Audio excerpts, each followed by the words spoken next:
Welcome everybody to Swim or Sink 62. I am Brief, and here with the commentator booth for tonight we have Butter. How are you doing tonight?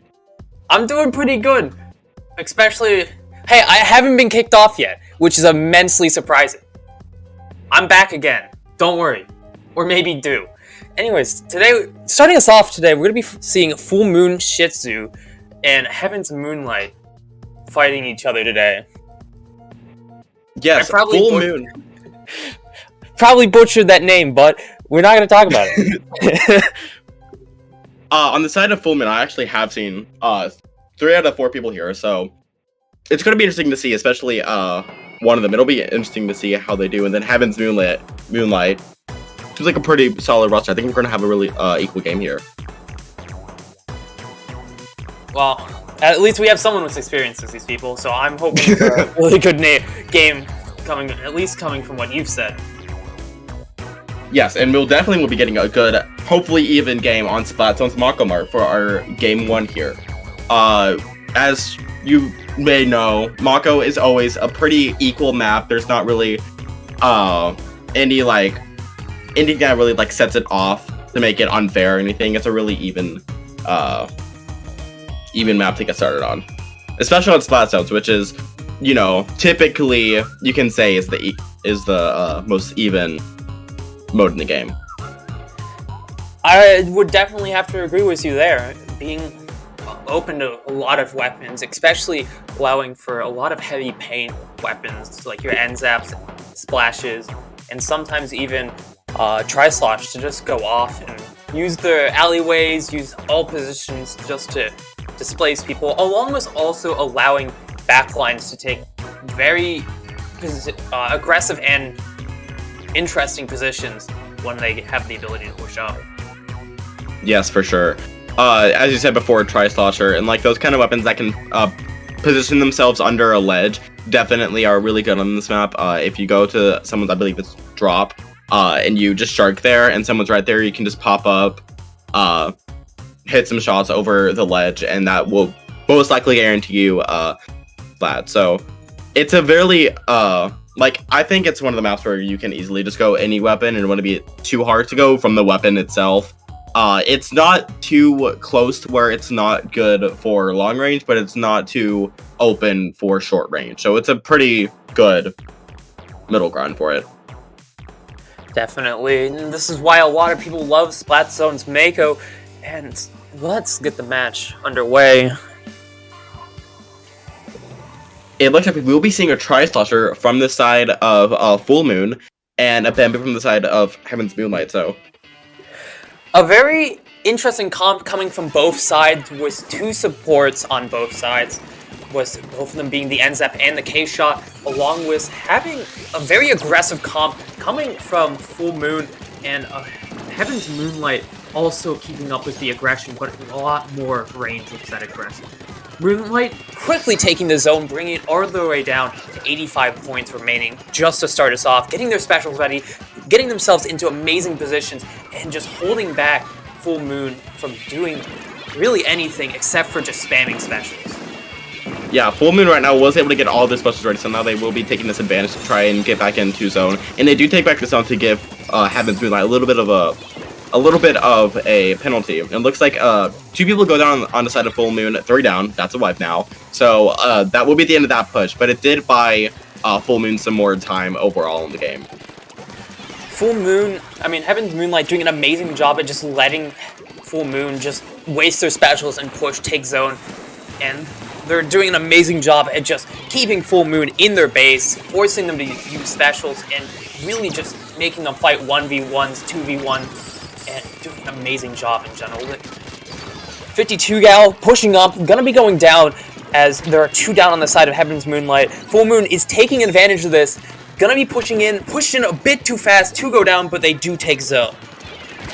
Yes, it looks like Full Moon right now. K-Shot did get teamed up there, and Heaven's Moonlight did get a bit more penalty, but they will be pushing back in to make sure to keep Full Moon down. Well, Full Moon hopefully tries to build their specials again so they can try and get another push in.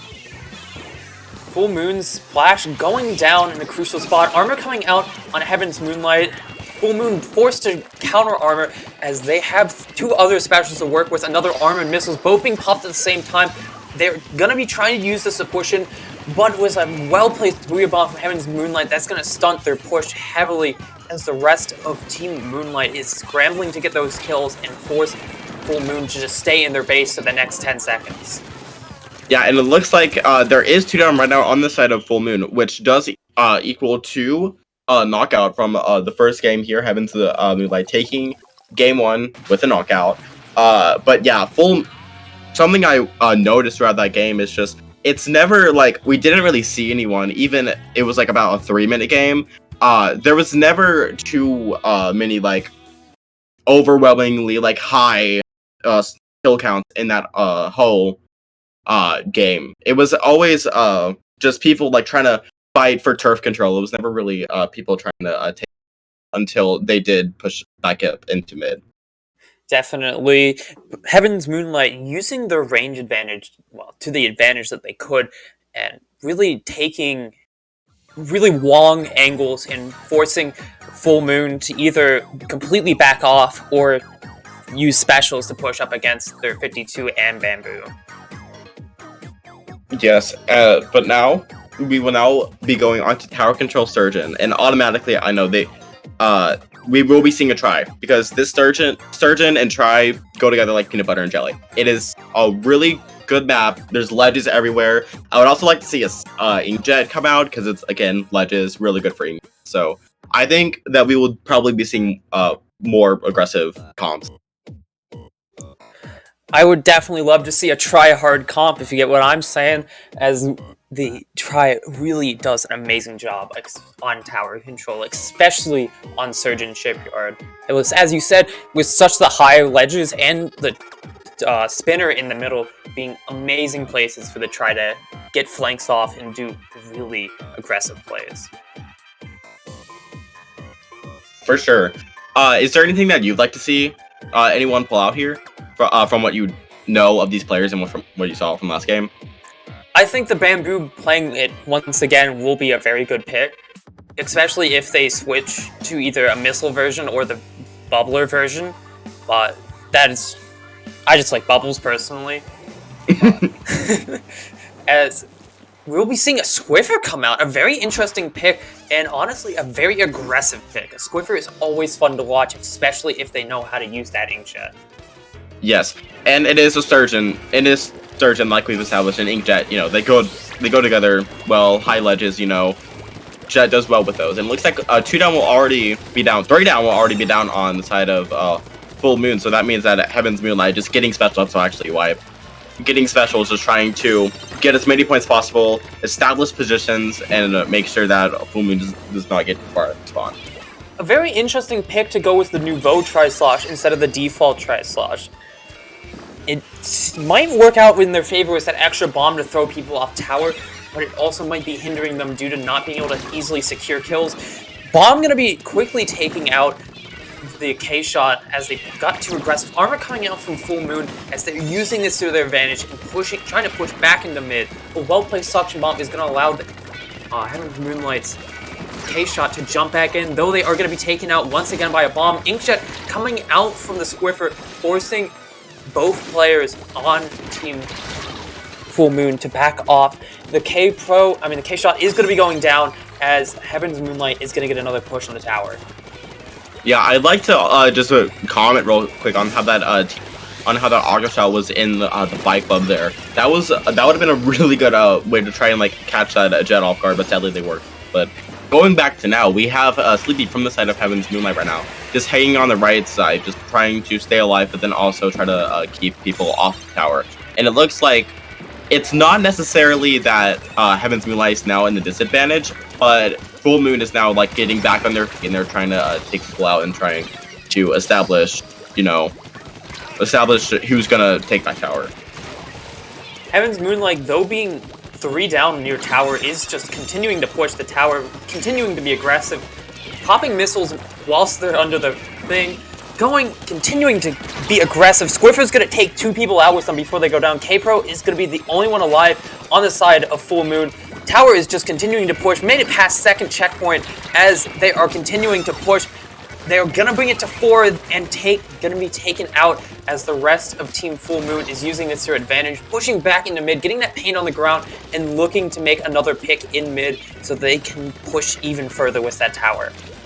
Yes, Full Moon right now, they're trying to establish mid control as Heaven's Moonlight is trying to not really play too aggressive, just trying to establish positions to make sure that Full Moon doesn't get too many points, as there is already 1 down on the side of Full Moon with a bomb being popped on the side of Heaven's Moonlight. So right now, it looks like Full Moon is going to have to take it back a few steps.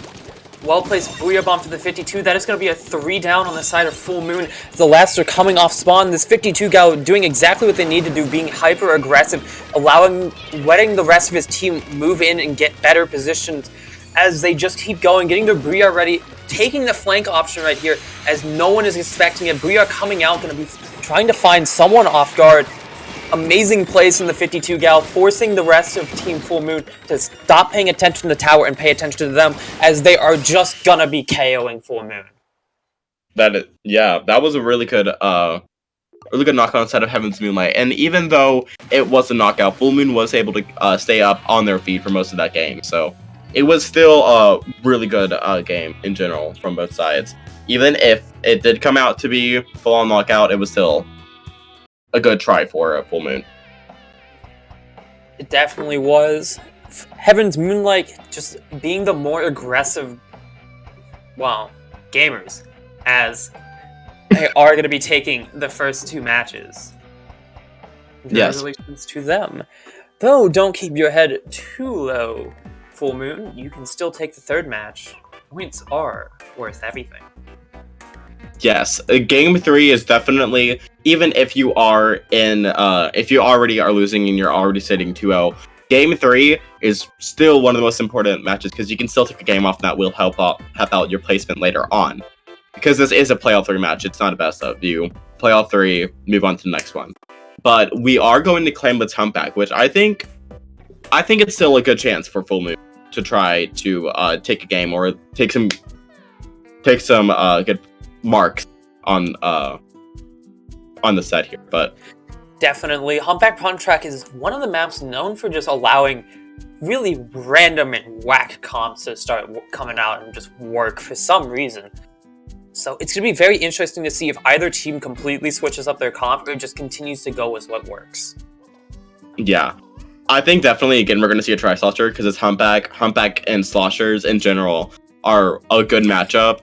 I don't know if we'll necessarily see it, but I would like to see a Roller, because especially like a weapon like Dynamo, it's colossal on this map. It's really, really dangerous. So I would like to see that kind of weapon being pulled out, even though it isn't really pulled out.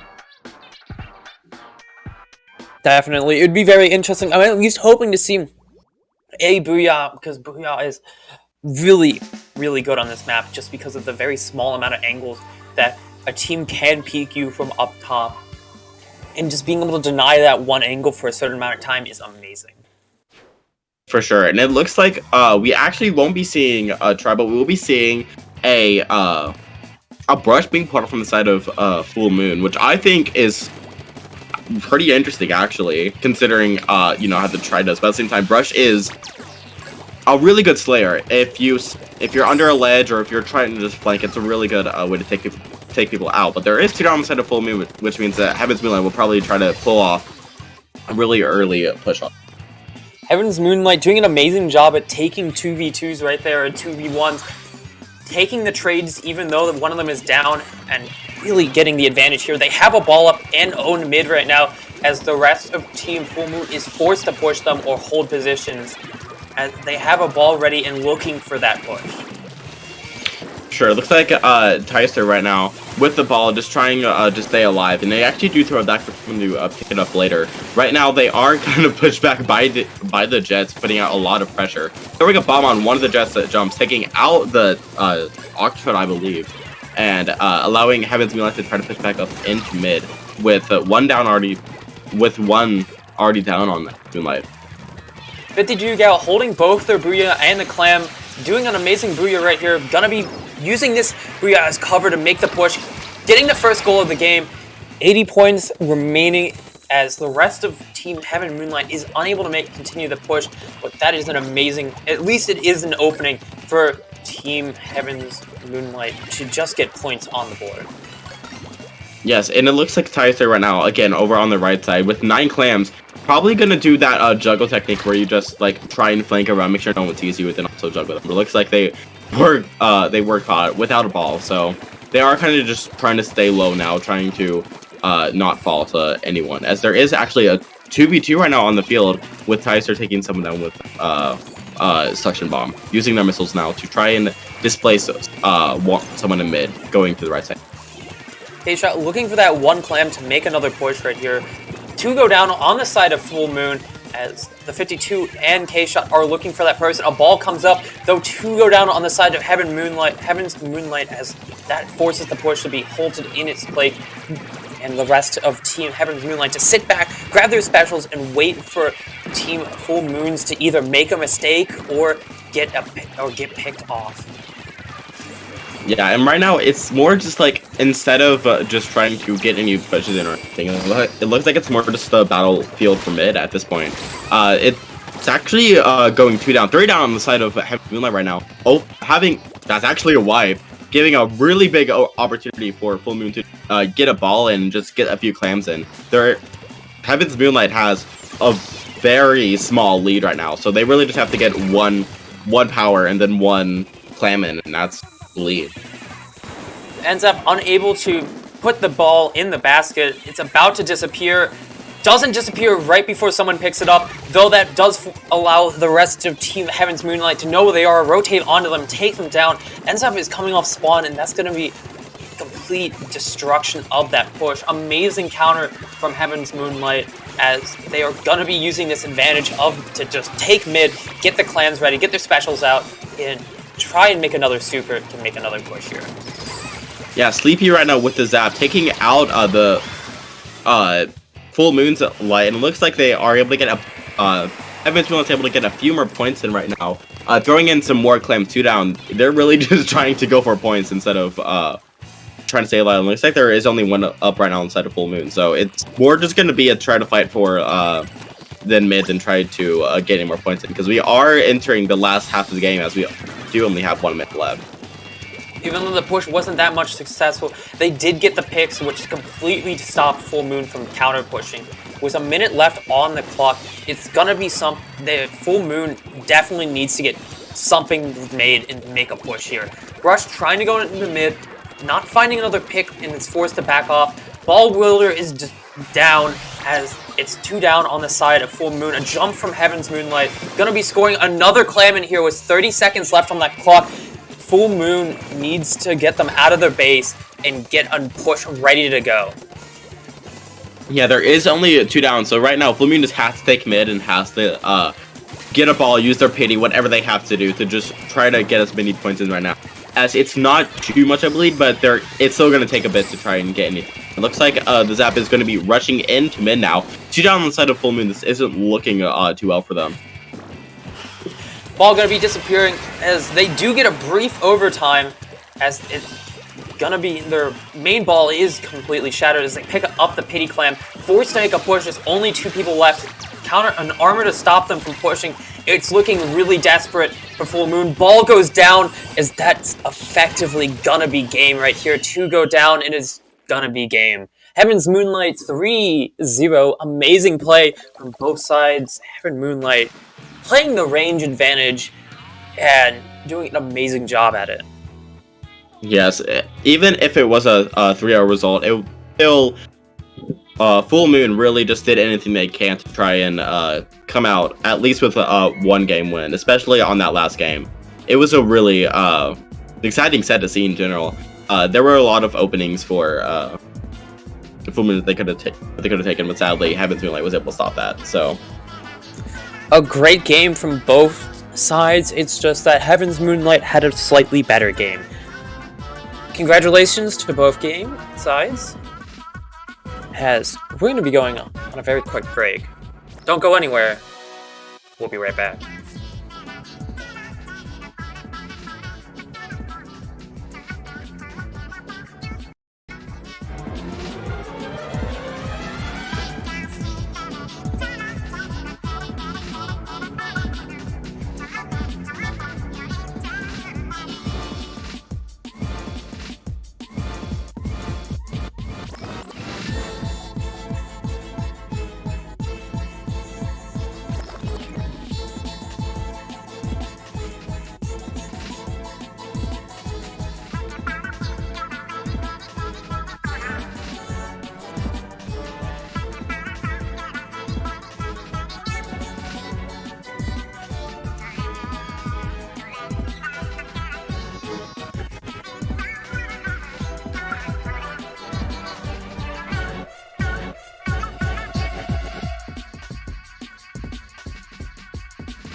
Welcome back, everyone, to another round of Swim or Sink. Coming back to you again, it is me, Butters, and my other commentator here, Reef.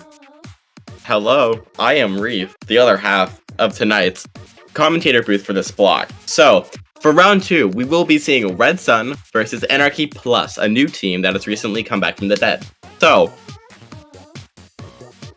well, I mean, Anarchy itself is already a very interesting thing, but if you add the plus to it, oh boy, this thing's gonna get wild.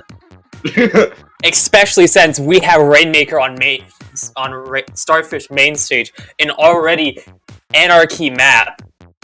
I'm really excited to see what type of wild scenario we get into. And look, if we get quad 07s, I might be happy. that'll be quite silly, in fact. But Rainmaker Starfish, it's a map. I think definitely we'll be seeing some kind of Ray. Obviously, it's Rainmaker. Love GG Rays. But, you know, I honestly don't know what we'll see here. Kind of interested. It's a very interesting map, because Starfish main stage is already a very weird-ish map, and Rainmaker is definitely one of its most interesting modes, just because of all the weird angles that you can take. Yeah, it has a lot of strange positions that you can take that'll stop a push, start a push, whatever. But yeah, it seems that Red Sun going comp that you don't really see too much anymore, and Anarchy Plus bringing out a K-Brush, so it's already interesting comp already. We see Beam from the side of Red Sun trying to establish control on their side and on their right side. So going back up to mid, there is one down already on the side of Anarchy Plus. 2 down. It looks like this will start a push very soon. 1 jumping out, which basically leaves 1 person up to try and defend, and they do go down. So we definitely are getting some points in, as we already are below 50. Rainmaker doing their best, just running it at this point, bringing it to 32, 21 points. Amazing start from Red Sun, and a hard push for Anarchy. Full wipe on the side of Red Sun as Anarchy is continuing their push, pushing further, getting the special, popping armor for that entry push. Bomb Rush coming out from the Splash-O-Matic. An amazing push to try and re-counter here, bringing the Rainmaker all the way to 68 points, continuing the push. The Splash goes down, and so does the Rainmaker. Julie Squelcher is doing an amazing job here at just countering this push. Yes, nice on the side of Red Sun right now, just trying to push back into mid, try to establish pain control right now. They have missiles ready, trying to stay back to keep their missiles safe and ready for whenever they have to use them. 2 down on the side of Anarchy right now. That's actually a wipe right now. They just have to get a little pin down to mid and then rush into their side once again. 2 down. Nice using those missiles once again. Yeah, Brush with the Rainmaker. Not really trying to go too hard into their base, but also trying to just keep pressure and kind of, you know, wave it in Anarchy's face. As Rainmaker is just taking pot shots at the near the goal, as they are going to be going down to a well-placed bomb, as Team Anarchy is going to have advantage at taking it. Hammer's going to be popped and thrown, not going to be finding a target, as they are all, Team Anarchy Plus is all grouped up, getting bombed out by Splash Bomb, as Rainmaker is gonna reset. Ambiguous on the side of Anarchy right now, on the left side, just throwing bombs, taking someone out with the Rainmaker, in fact. Trying to rush in for the VDS, not getting it as they were about to get teamed up on, but now they're just kind of sharking, trying to stay low, and just trying to wait for the best time to come back out again. As they notice they're not on the side of Red Sun, taking them out and throwing their AM somewhere to try and get some paint down. Very nice pick from the the DS, as they are just continuing to push, making amazing picks here. Armor coming out from the side of Red Sun, allowing the DS to just continue the push. They are going to be going down to the K-Shot, who is going to be getting paint down for that Rainmaker. Brush is going to be going down, and so is the Rainmaker. Anarchy's going to have their push completely stunted, as they are forced to back. Yeah, currently it's equal playing field right now. Everyone's up. As Stealth right now using their missiles trying to establish some pressure. They're using it on about 2 people, I believe. Just throwing it down on the right side, just trying to get paint down and everywhere to not really trying to start anything, but just try to keep Red Sun back in their base to try and establish something later on. Red Sun using their specials and range just to continue the push. Armor, rate, bombs, specials, all the stuff coming out, allowing Red Sun to completely dominate in the mid. 2 go down on the side of Anarchy, 2 go down on the side of Red Sun. Hammer going in, going hard, and doing an amazing job pushing here as the Brush is just continuing to keep up the aggression, doing exactly what a Brush needs to do. Amazing job on both sides. Anarchy holding mid, grabbing the Rainmaker, completely bombing out the snipe as the armor comes out from Red Sun, missiles come out from Red Sun. Brush is going down, so does the Rainmaker. An amazing job from the Dually Squelchers as they continue the push. Yes, 2 down on the side of Anarchy right now. Red Sun just tries to get back in the mid and just try to keep it down. There is only a minute left, so it's not really a try to get more points, it's more of a try to just keep Anarchy out of their base and keep them out from even touching the Rainmaker. We do only have about 40 seconds left. 2 go down on the side of Anarchy as Red Sun is doing an amazing job at stalling with 30 seconds left on that clock. All they really need to do is get the stall specials, their inkjets, their armors, their every special that they have. 20 seconds on that clock. Anarchy is looking to make a push here as they are getting extremely desperate. Red Sun doing an amazing job at using this desperation to find picks. Hammer coming out from Anarchy, not going to be finding anyone as the Inkjet, Bomb Rush, Armor all coming out at the same time for both sides. 7 seconds is left on that clock. Rainmaker shield is popped as Anarchy is going to be picking it up. We will be seeing an overtime right now as they continue to push. Missiles being put onto them and they couldn't handle the heat.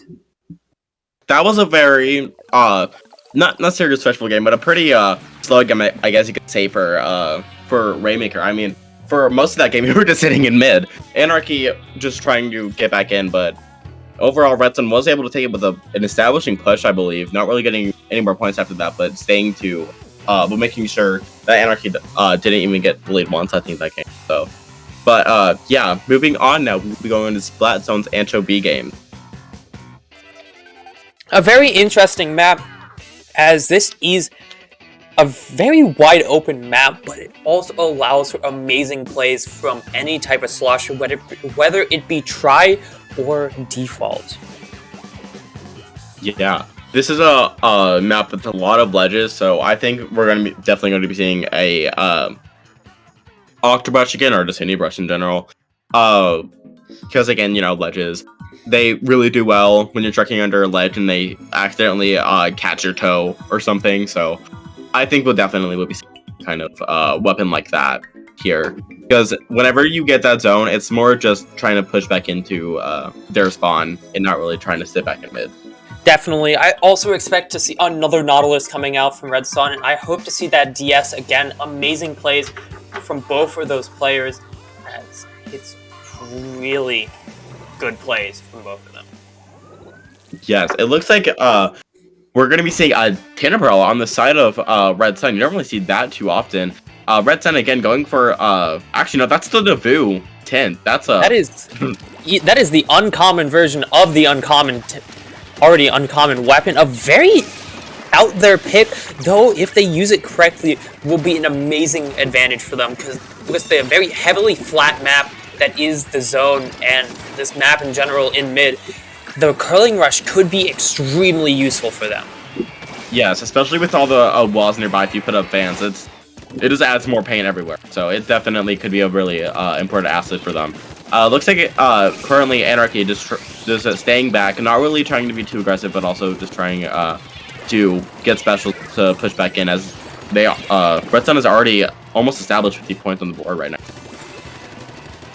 Doing an amazing job right here as Red Sun just holding out the mid position, getting the specials up, pushing on that zone, and just doing what they need to do to get those specials off. Curling Bomb Rush coming out from the 10 Umbrella, though unfortunately for the 10, they pushed in front of the shield in the splashes, and people saw that, threw a bomb at it, took them out. Inkjet going down to a very well-placed shots from the splash, as zone is still in the side of Red Sun, but not for long, as Anarchy is going to be making another push here.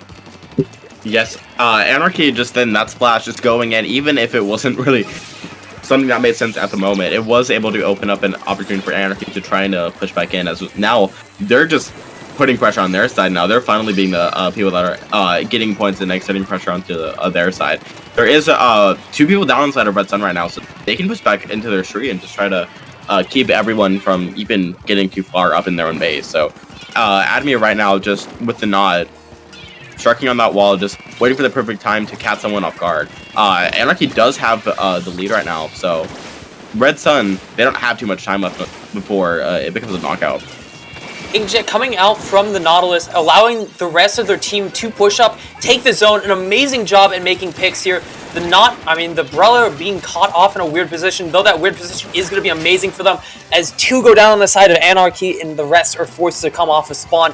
Amazing plays from Red Sun right here as they allowing them to take zone and take further advantage here, forcing the rest of Anarchy to either take the flank area or sit back in their arcade, as penalty is completely gone for them. An amazing job from Team Red Sun right here as they just continue to be aggressive, continue to make the push. Gonna be barely not taking lead off of this push, as Anarchy still having some fight left in them, continuing to hold that aggression, though that aggression isn't gonna be enough to not let the lead change. Yeah, Red Sun flipping it back into their side here. So there is only 10 points now. Anarchy has to try to rush into zone here to try to get anything back, and it looks like they will not be able to. If that bomb was thrown a few seconds earlier, that might be different. But yeah, Red Sun, even though if they had a little bit of a, kind of panic one point there with Anarchy taking the lead with like 30 points left, it still was in the side of Red Sun. But we still have a game 3 for Anarchy to definitely take it or show mark whatever they have to do. Definitely, especially coming onto tower control Manta, it just seems that this sets just the time for weird maps and modes. As going on to tower control Manta, it's a very choke heavy map, especially for tower control. Yeah, I think definitely, I honestly would like to see that Brella once again, because of that street, that's a really important area for your side, their side, whatever. So having a weapon like 10 that can easily take control of that area will definitely be a really good asset to have. Extremely good asset for them to have. If they can, especially if they run the bubble version of it, or really the hammer, either one. Curling bomb rush, really not so much, but if they play it right, Brella can be an amazing asset for them. Yes, I agree for sure. Something else too, I think that that would be really nice to have would just be a not any spot links actually, maybe even a mini, because we know how missiles are in this current state. But I think a knot would definitely work here. It provides a lot of pressure.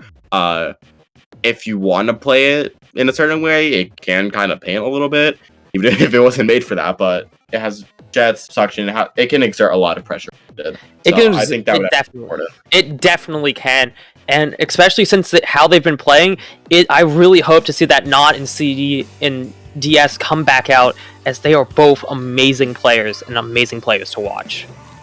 Yes, it looks like we will be seeing a Knot. We will be seeing VDS once again. Actually, Knots on both sides, so.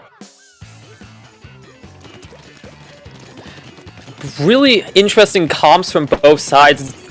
Double midline from both of them, with really the same kind of weapon general idea coming out from both. Very interesting plays and very interesting comps. Armor coming out on the side of Anarchy, as Team Red Sun is going to be grabbing the first Rainmaker push, though it isn't going to be lasting for very long, as Team Anarchy is taking mid control and continuing to make their push.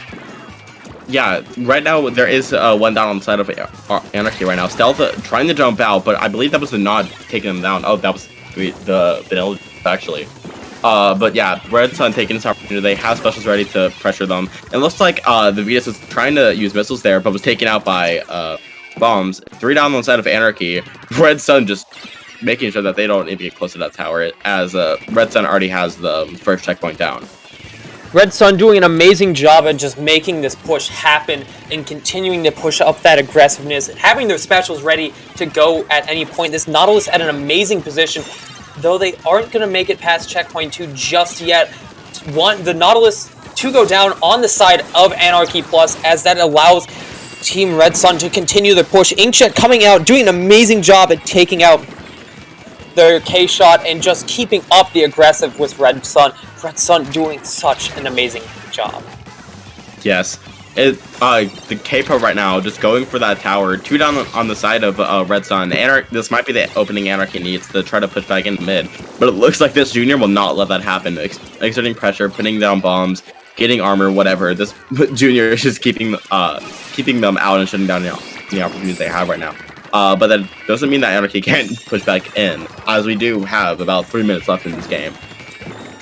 It's definitely the Junior doing an amazing job holding out positions, getting that amazing pick on that K-Pro right there, which is going to allow the rest of Team Red Sun to come back in and get the push. Both of the mid lines are down on the side of Anarchy. Red Sun using this to their advantage and taking their range and using it to further that tower, bringing it all the way to 24, finding 2 kills. This Junior is doing an amazing job with their bomb placement and just continuously annoying Team Anarchy as 2 go down on their side, forcing them to respawn, as Team Anarchy is just keeping up. I mean, Team Red Sun is just keeping up the aggression, doing such an amazing job.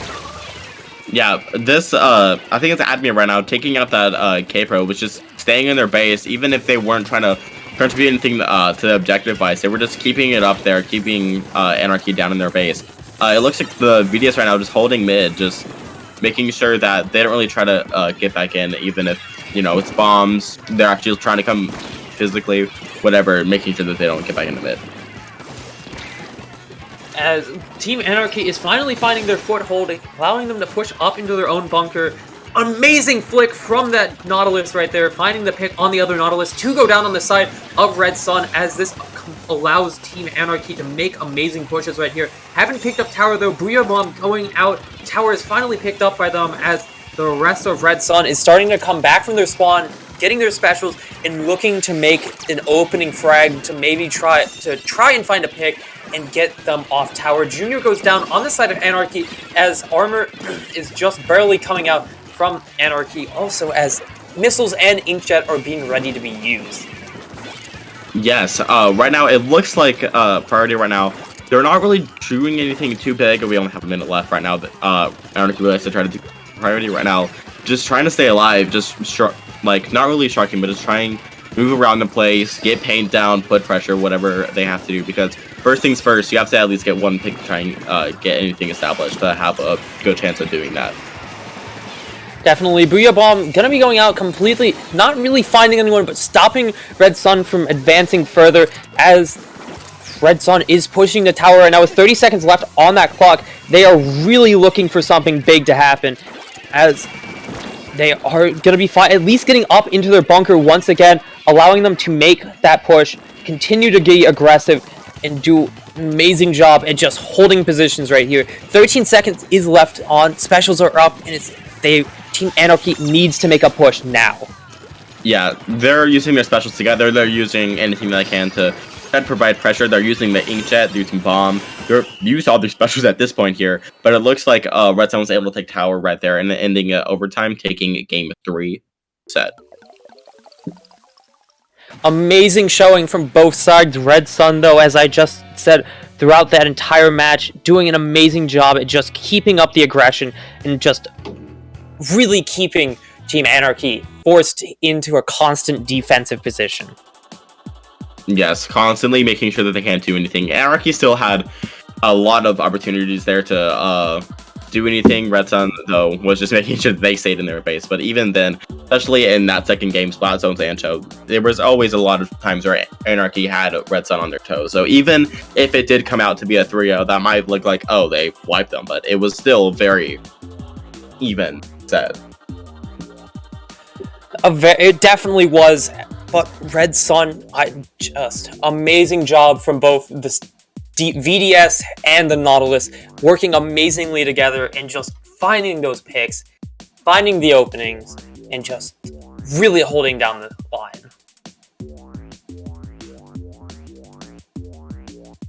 But yeah, we will be going into a short break real quick right before we go to round 3, so we'll see you then.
Welcome back, everyone. We're still here.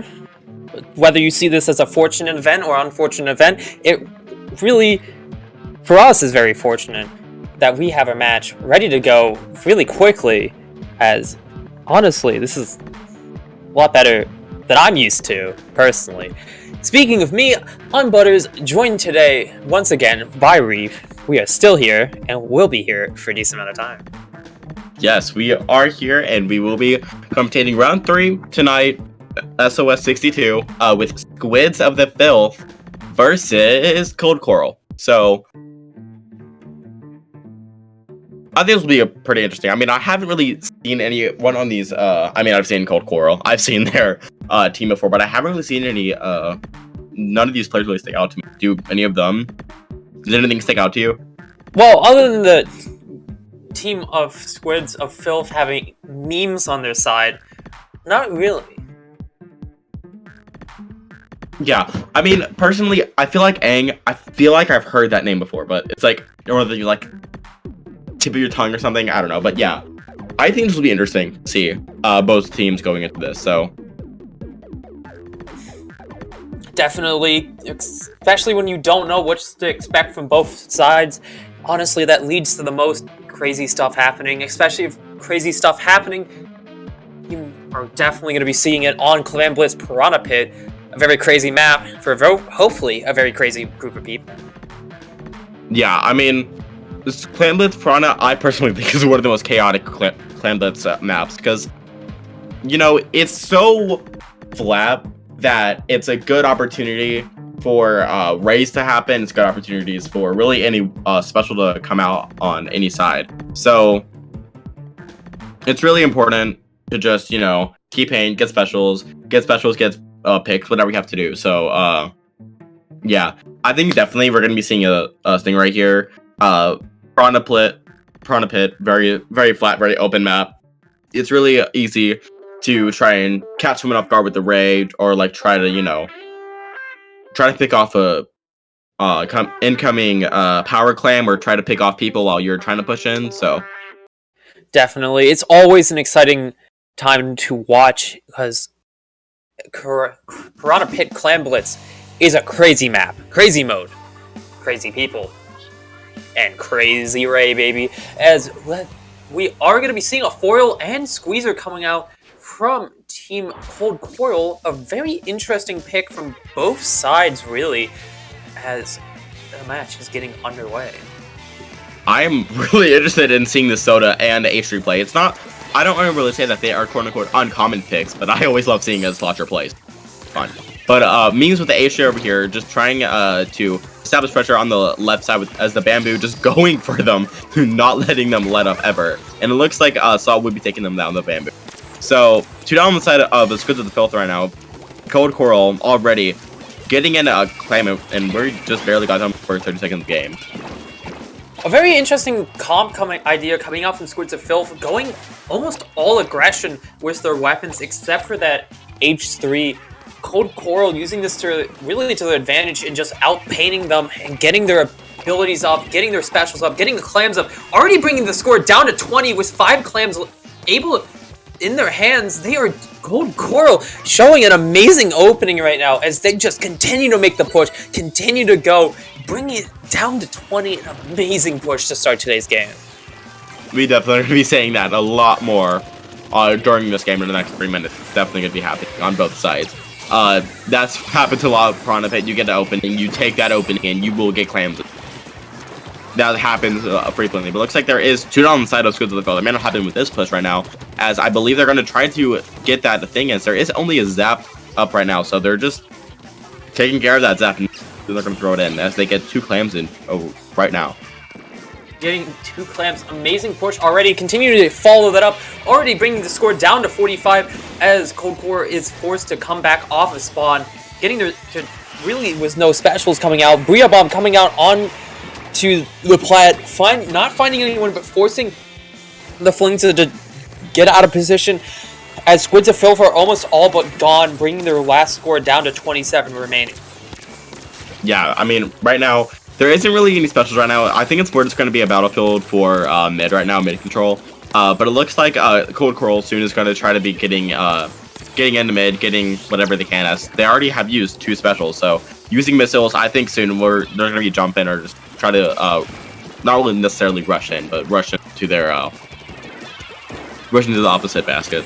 Definitely, especially with the Squeezer having their bubbles ready and with the Soda Slosher going down, along with the 52 Gal going down. This is the opening that they need to make a push. Cold Coral seeing this opening, using the bubbles to their advantage, getting a clam in, though they were briefly able to follow it up. The Squeezer hiding themselves in that bubbles, getting clams in, bringing the penalty down to 5 and jumping out. And a mediocre push, but a good push nevertheless. Yeah, right now it looks like aim from the side of the Squids of the Filth with the nod, just trying to keep pressure on the right side, not necessarily trying to push up or try to get any picks, but just try to keep a lane and then try to not constantly, but just try to like throw a suction bomb there every few seconds. And looks like they will be using their Inkjet right now with 1 down on the side of Cold Coral. This looks like this could be a very good opening for Squids of the Filth to try to get a ball in. Squids of the Filth being 3 down with the last person being constantly marked, forcing them to push heavily back into their base, waiting for the rest of their team to come up, which is going to allow Cold Coral to just get all the paint that they want on the ground, get their specials up. An early armor from Squids of the Filth, but that will let them push into the mid and take positional advantage. Armor coming out from Cold Coral to completely undo everything Squids of the Filth just did. Squeezer pushing in, gonna be going down, as the rest of Squids of the Filth are using this push to, well, just push under the base basket, finding the Bamboo and just continuing to be aggressive, with especially since there is 50 seconds left on that clock. Yeah, currently at 3v3 right now. Squids of the Filth, they don't have too much time left. They really more just have to keep mid control and just try to establish it. It looks like Sunny D right now trying to go for, I believe it's the Bamboo, and it looks like they go down, they jump out, whatever, but that will be the end of that push. And right now, Squids of the Filth, they really don't have to worry about picks. They just have to try to keep that clam alive more than anything. as there is only one down. It does give some time for it does give some opportunity for Squids of the Filth to try to get some. And Shuz right now, just trying to make sure that does not happen. With 10 seconds left on that clock, Team Squids of our Filth know that they have to make a push now or never, just like the song says. As 2 seconds are left on that clock, the ball user is going to be getting under the basket, but going down. Overtime is in effect, and 2 go down. Someone on Squids of a Filth have to make a push here. Unfortunately enough, though, they all are going to go down as game is going to be going to Cold Coral to start us off. That was, as we said, that's very chaotic. That was a very chaotic first game. That, like, we had a lot of, I mean, first of all, just that opening push should have just really been a foreshadow to the rest of the game. We already got 20 points down, and then we got 7. No, we got down to 20 points, and then got down to 27 in the following push. That was, both teams did really well trying to, get points in, stop points from going in, whatever could have done that game. They did really well in doing it, but Cold Coral did take the first game. Both sides did an amazing job at making pushes there. It's just that Cold Coral got such a strong opening that it really would have been next to a KO for Squids of the Filth to have won that. Yes, but now we will be moving on to Rainmaker Snapper. I would like to say that there would be a Ray here, but if they didn't pull out Ray on Piranha Pit, I don't think we're going to be right here. But at the same time, I would think more commonly from the weapons that they're running, I would think a hammer or bubbles would be a lot more common for them. I think a hammer or bubbles would definitely be good. Would definitely be a good choice here. Specifically bubbles for sure, because it gives you not necessarily invincibility, but it gives protection for the Rainmaker, and then also a really good bomb in case someone decides to attack it. So definitely, Squeezer would be an amazing pick for them, especially since they played so well on the Clan Blitz match. I can easily see them picking it up once again for this Rainmaker. For sure. Not to mention Squeezer. It's not necessarily like a close range map, but it's not like a long range. So Squeezer would definitely be a good middle ground to go here. A very, very good observation. As it will be very interesting to see if one of the teams decides to run a backline weapon, just because of how wide and open this map can be. Yes. Going into this match, Rainmaker on Skipper Pavilion, a very open map mixed with a very open mode, really, which can lead to very quick pushes or extremely long pushes. Yeah, Rainmaker Snapper definitely gives a lot of time for pushes. It can even be short, long, whatever, but typically they are pretty lengthy. So, I'm kind of happy to see that Fresh Whiffer being pulled out. That's a really interesting pick being seen, but it looks like we're seeing it being chosen more and more every day. But yeah, Sloth over here on the, I believe, right side of Snapper right now, taking a pick on that splash. First things first, as we only have been in here for 20 seconds. So it looks like Squids of the Filth already going to take some points down here as an opening push. Cold Coral has some armor ready as they will be using it, but yeah, we're getting a pretty good opening push to start off the game. 3 go down on the sides of Squids of the Filth as it's just the Swiffer left in mid, as they are going to be fighting and going down, allowing Cold Coral to make a push here, bringing it all the way to the left side as they are looking to make the left side flank push. Bringing it all the way to the lead right now, bringing to 21, 19, 18. Amazing push, and the push can continue as most of the players are down on the side of Squids of a Filth. If Cold Coral decides to make an aggressive push here, they might be able to push and make the KO, which they do, bringing it all the way to 3 points. An amazing job, an amazing push, an amazing sneak from Cold Coral. Really, at this point, Squids of a Filth effectively need to KO to win this match. Yeah, it's not necessarily like a KO, but at the same time it is a KO. Because I believe that 3 is really like right at the bottom of the pedestal, so just like a few inches up the pedestal, and that's lead, but that might as well be a KO. So we have 2 down on the side of Squid of the Filth right now. Looks like that will be the end of a regain for mid, I guess. But it looks like a Cold Coral already taking that Rainmaker, taking it back all the way up. to, or trying to take it back to the pedestal or near that area in general to try and, but maybe not keep it there for the whole game, but you know, try to keep it there, try to keep the Squids of the Filth on their toes. Cold Coral continuing to make the aggressive push, bringing it up to their bringing it up to Squids of the Filth's platform, as they are going to continue making the push. The Flings are being the last one, trying to pop it until they get slightly aggressed, as they just continue to, well, they're going to be backing off, but continue to get their specials to continue to make that push aggressively. Yes, we do have a Mrs. ready on the side of Cold Coral now, so I feel like at this point, we definitely will be, maybe not seeing that soon, but we definitely will be seeing that, quite frankly, soon enough, as they already are using it to try and get a push ready. I think that's a delayed triple maybe on the side of Squids of the Filth. So right now, I don't think Cold Coral is going to try to take it anywhere too far, but I think they probably will try to, again, put Squids of the Filth on their toes and try to keep them back in their spawn. Definitely. Cold Coral doing an amazing job, especially with their bucket right here, forcing that Squidward into a life or death scenario, forcing them to make that trade there, as Rainmaker is going to be forced to back up very slightly as the rest of Team Cold Coral is spawning back and forcing Squids of the Filth to really take their specials and take back positions and really play defensively. Yes. It looks like right now Squids of the Filth using that armor, maybe not trying to defend, but the zap right now, just trying to keep this Slosh off from getting in. It looks like Jaden trying to just put pressure there. It looks like the zap trying to go for the Rainmaker here, takes it down before they could try to get it any further. And the zap right now, just one-man army over here, just trying to keep down the left side for Cold Coral, or Squids of the Filth as they fall down.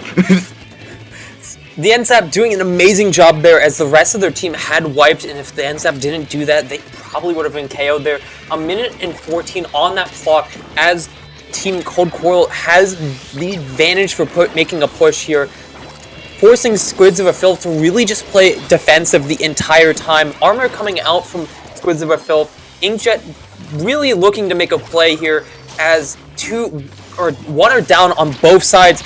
Rainmaker making a push, seeing the opening, getting taken out by the CDS, but really it's a bad time for Squids of a Filth to have right now, as it's 40 seconds left on the clock and they have to make a really aggressive push. Gonna be finding the splash, amazing pick by the Rainmaker, as 30 seconds is left on that clock. They are looking to make this push. Yeah, Squids of the Filth doesn't have that much time left. They really need to take as many picks down as possible. They got their specials ready. Whatever they can do to make sure that this push works, because it's going to be a long road to try to get to 3. So we only have 15 seconds. They really got to try to hurry this up. And it looks like the Rainmaker will be going down the Shuds. Shuds right now on the right side, right hill, just trying to get caught a flank on the nod, just trying to do whatever they can, put pain, pressure, whatever, and it looks like game with Cold Coral taking game 2. Cold Coral's the splash doing exactly what they needed to do, which is just be aggressive and really be a nuisance to the other team, and just forcing them to look at them instead of looking at that Rainmaker shield and popping it. Yeah. But we're going to splat zone to the Reef, and I think for this map specifically, we're going to be seeing maybe not as much chaos as we did for game 1 or game 2, but I think it's going to be a map that we'll be seeing for sure. I personally, I don't know if any of these players use it. I personally would like to have a K-Pro C here, because I think that's a pretty good solid weapon for me. But I think this map in general, we're definitely going to be seeing some kind of long-range weapon, even if it's a mid-line, if it's a back-line, whatever, definitely here. It's not kind of quad Slayer comp. Definitely. Splat zones on the Reef especially allows for heavy aggressive comps just to be played, just because of how close the map is to each other and all the verticality and positions that you can take as a aggressive player, and really just allows you to get amazing kills and take amazing angles. Yes. Really anything that can just get you picks off definitely would be good here. I mean, that sounds like a dog. Like, that's needed in general, but especially on this map, if you can flank, that'll be good. If you're a weapon that can benefit well from going on the opposing team's sneaky, using that to try to catch the sniper off guard on bridge. You'll be good here. Jets, ink jets will be good. Brushes, tri-sloshers, any of those weapons would definitely. Then obviously keeping up paint. I mean, it's flat zones. You're gonna want to have some paint. Definitely, especially your splash-o-matics, K-shots, T-Tech's amazing for this map, especially T-Tech just because of their bomb and inkjet, allowing you to really quickly surprise anyone up on top of bridge with a quick shot on direct, amazing bomb to get them off mid or really out of zone. Yeah, for sure. We will be loading into Game 3, Zones, the Reef, last game of the set. It looks like we will, in fact, be seeing a Slosher, a Splash, as we were saying before, and a Squiffer. Out of the charts, I'm not expecting a Squiffer, but, again, love seeing the Squiffer, love, so, be interesting to see.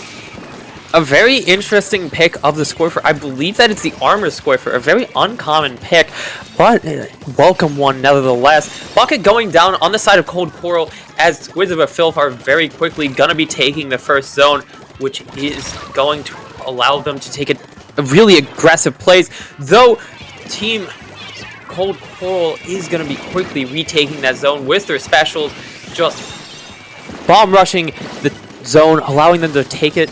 Not for long though, but they are going to be taking it. It looks like currently we're sitting at a 2v2 on both sides. K-Shot just showed up on the side of Squids of the Filth. Currently sitting at a 4v3 right now. Cold Coral is taking this opportunity to get some more points, try to get lead here. It's more just not even a really fight for mid, but just trying to stay alive and just trying to build specials, because no matter if you're in advantage, if you're in disadvantage, no matter what, it probably will be a it's good to always have your specials and use them together, because no matter what, even if it seems like a special that may not work with the other one, it'd still be good. Bomb armor, that may not sound good because, you know, bomb would cancel out armor if you're in that charting, but it's good to have those no matter when. Definitely. Cold Coral doing an amazing job at just holding bridge, holding underneath zones, and not getting too aggressive, especially since the other team has a Squiffer that has shown to be able to hit amazing shots and really just holding positions and forcing Squids of a Filth to push into them instead of vice versa. Yeah, Cold Coral right now taking making sure that Squids of the Filth does not get back in. There is already one down. They only have 10 points. Squids of the Filth has to get zone as much as possible. It looks like they already neutralized the first zone. It is only the Zap right now. The Zap hanging on by a bare thread and will be it in the set. 3-0 on the favor of Cold Coral. Either way, again, even if it was a 3-0, I think that definitely was a very good set to see. Especially that game one. Running Clan Blitz. That was a game. Well, a great showing from both sides, but as it's been a running theme for the last matches, the aggressive plays are just amazing from all the winning sides. Cold Coral especially showing that with their aggressive plays, whether it be with the Squeezer in Piranha, with the N-Zap, the N-Zap in Rainmaker, and really the Splash in the Splat Zones. Amazing plays from both sides. But real quickly, we're going to be going on a break. We'll be seeing you guys very shortly.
Welcome back, everyone, to Swim Our Sink 62. We are back again, going into our great white bracket. I'm Reef. With me tonight, still, we have Butters in the same room. Hi everyone, we're still here, and we're ready to continue to go forward with this match, and really give us a great opening to our elimination bracket.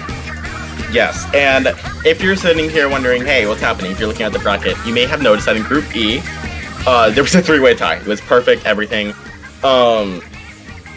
Black Magic did advance because there were multiple things when it comes to tiebreakers, and we should address that. So basically, in the group stage, teams are first ranked by a number of points that they receive in matches they win. Plus 3 points if they win, plus 0 if they lose. If there are teams with the same amount of points in the match wins, ties are broken in the following priority. It's ranked on multiple different things. If a criteria breaks the tie between teams, then the criteria below is not considered. A, the thing that they care about the most is match wins among tied teams. The second thing is game win-loss differential among the tied teams. The third one is total game win-loss, and then the last thing, if everything else has been the same, if it's perfect completely, then it's based on seeding. So in this case, Black Magic was the top seed, so they didn't move on. So that's why we are seeing Black Magic tonight for this first round. A very interesting turn of events. So, well, very glad that we at least got it through and are ready to play our match today. Yes, we will be seeing a VDS once again on the side of Red Sun. We have seen Red Sun earlier tonight. Currently sitting at a 3v3 right now, just at a battlefield for mid. There is a missiles ready. Missiles being popped right now. It looks like Red Sun will be taking his opportunity to try and get some more points on the board to get some good early points for the game. It looks like that'll be 3 down, with the KL being the only one up, probably about to jump out to reposition and get ready for Black Magic to be back in advantage. Definitely a very, very exciting match. Very already great going, as we're going to be seeing Black Magic easily taking past the first checkpoint, just continuing to push up against Red Sun to go down on them, as Red Sun just continuing to make the push, denying the bubble user and just forcing them into their own ink, getting the pick on them, allowing them to get onto that tower and continue to make the push and just continue going. Yes, we currently are sitting with the Red Sun, popping their armor, popping, I believe, most of their specials already, just pushing up into their street now, about to hit the second checkpoint, one down on the side of Black Magic. Red Sun really, once again, just getting back into their spawn, making sure that they don't really have too many openings to try to push back in. There's already another one down on the side of Black Magic, so Black Magic kind of just going in, and Red Sun kind of stopping them from going. Make that 3 down on the side of Black Magic. The Squids are going down, leaving only the NZAP, who just came off a spawn. Bria Bomb coming out from Red Sun. Red Sun keeping up the aggression like they did earlier in our games, as they are reaching the third checkpoint, getting past the third checkpoint, as Team Black Magic is getting extremely desperate right now, trying desperately to get them off the towers. 3 of them go down, armor coming out from Red Sun, and we are going to see getting it to 6 points. Continue 5, 4, 3. Towers just jumping back and forth to see who can get it, as Red Sun isn't done pushing yet, as it's just a CDS, and that is going to be the end of the push. That is going to be them. That was a very strong push, but if you played Monta Tower Control before, or a Monta match, Black Magic is not out of the game yet. They still have a very good chance of getting lead, knocking out whatever. It's still very even for both teams to try to take a win here. The game is not over yet. But it looks like Black Magic will be trying to not necessarily push in too far yet, as they don't have the tower. They do now. But they will be pushing up here, try to get any picks. They currently are sitting at a 3v3. Buck is doing an amazing job getting their armor, taking the pick on the Junior on the side of Red Sun, as they're just keeping up the aggression, forcing that K52 to go into the Bria Bomb, keeping them on the aggressive, trading them out. An amazing pick from them. The Bucket doing exactly what they needed to do. Missile coming out from Red Sun, denying the push of Black Magic. The Junior going down on Red Sun once again. Black Magic seeing this and using that to their advantage, continuing the push, bringing them to the second checkpoint already. Bubbles coming out on the side of Black Magic as they continue to push, making it past that second checkpoint. They are doing exactly what Red Sun did back to them, and they are doing an amazing job at it. Yeah, we currently are sitting at a 3-4 right now, and actually now it's kind of even, and that's 3 down. Never mind. Black Magic. We do only have a bit less than a minute and a half left in the game, so Black Magic, there is still some time for them, but they really got to try to push it, really put the pep in their step, make sure that they get picks off whatever they have to, because they don't have too much time left, as we are already approaching back in the last minute of the game. As a nice pick was the missiles right there from the DS, as armor coming out from Red Sun, allowing them to push up against Black Magic's deep mid position. Armor coming out from Black Magic, but more of a panic as the Tri-Slosh is put into a terrible position, gonna be picked off as Team Red Sun is just holding mid right now, getting their specials ready, getting people down on the side of Black Magic as they are gonna be taking tower, pushing that right now. Bubbles coming out, amazing bubbles, not gonna be finding anyone, but getting them off tower as the Squeezer is going to be doing an amazing job at stalling, letting the rest of their team coming back in. Bucket going to be going down to the 52 gal, as that is going to allow the rest of Team Red Sun to at least take Black Magic's bunker. With 19 seconds left on that clock, Black Magic needs to make a push right now. Yeah, they already have armor ready, and we only have 10 seconds left. Like, they really have to try to get a pick off at least, because right now this is not sitting at a good spot for them. 2 down on the side of Red Sun. They do have a bomb ready, though, just sitting there. Oh, and that's 2 down, meaning that Red Sun will take it. Black Magic, that was a really good opening for them, but sadly they were too clustered, and the 3-up bomb did take them down. So Red Sun doing an amazing job taking the first match, not extremely easily, as Black Magic almost brought it back, but they will be taking the first point of today. Next up, we have Clamblitz on Humpback Pump Track.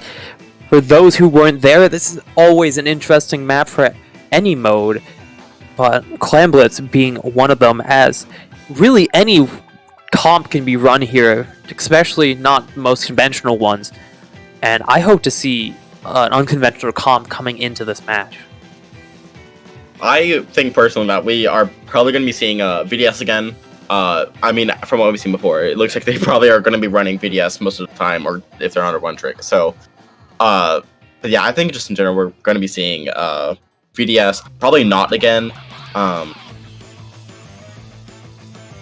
Definitely, it would be a huge pick for them on this, just because of the ability and range. So, I hope that they do bring it. If they don't, it really doesn't affect them all too much. But it would be nice to see. Yes. I think, okay, personally, just like, I don't really know for sure if,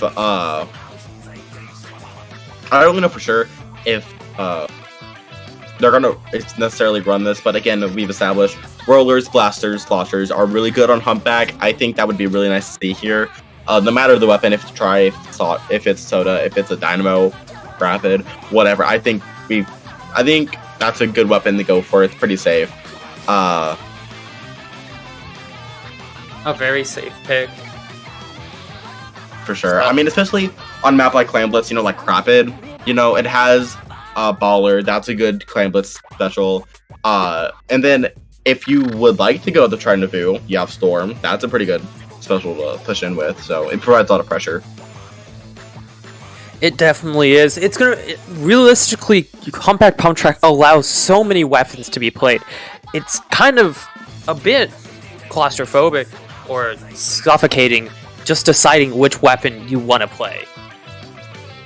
Yeah, it's close range, I guess you could say, and air quotation marks, like big fat air quotation marks.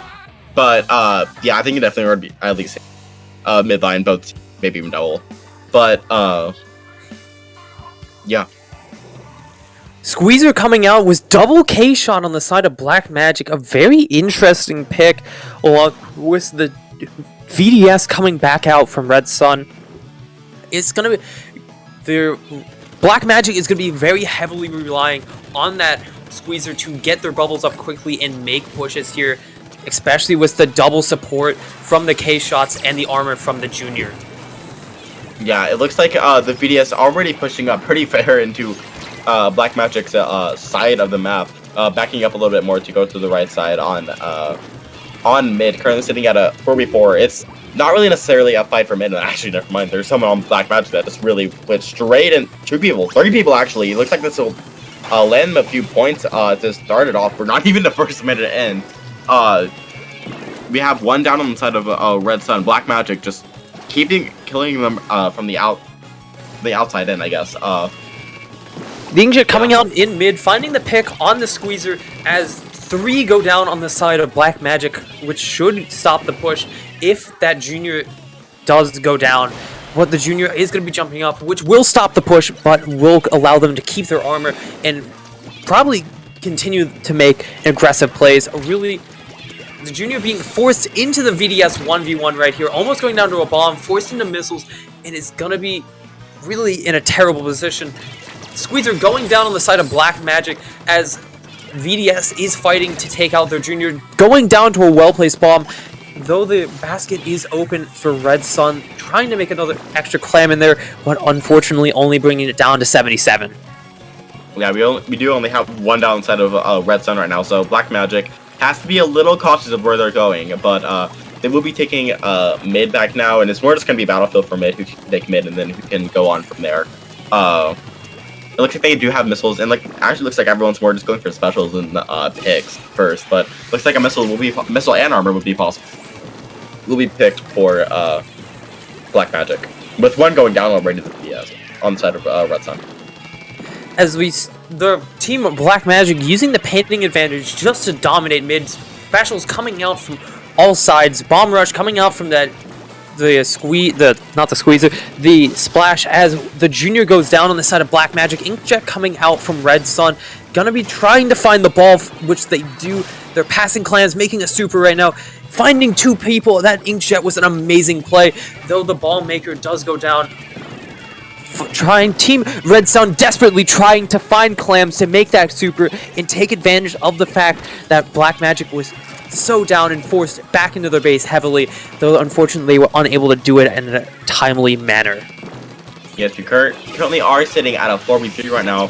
Missiles ready for Red Sun. I think Black Magic's going to use this opportunity to try and push back in. Looks like the Junior being pretty risky there, trying to go for a pick there, but sadly almost got double teamed there, but they were able to back out at time. Currently sitting at a 3v4 right now. Bubbles ready for Black Magic, so I think they are a little safe when it comes to this push, and it looks like they already take one of the balls down, 2 down inside of Red Sun.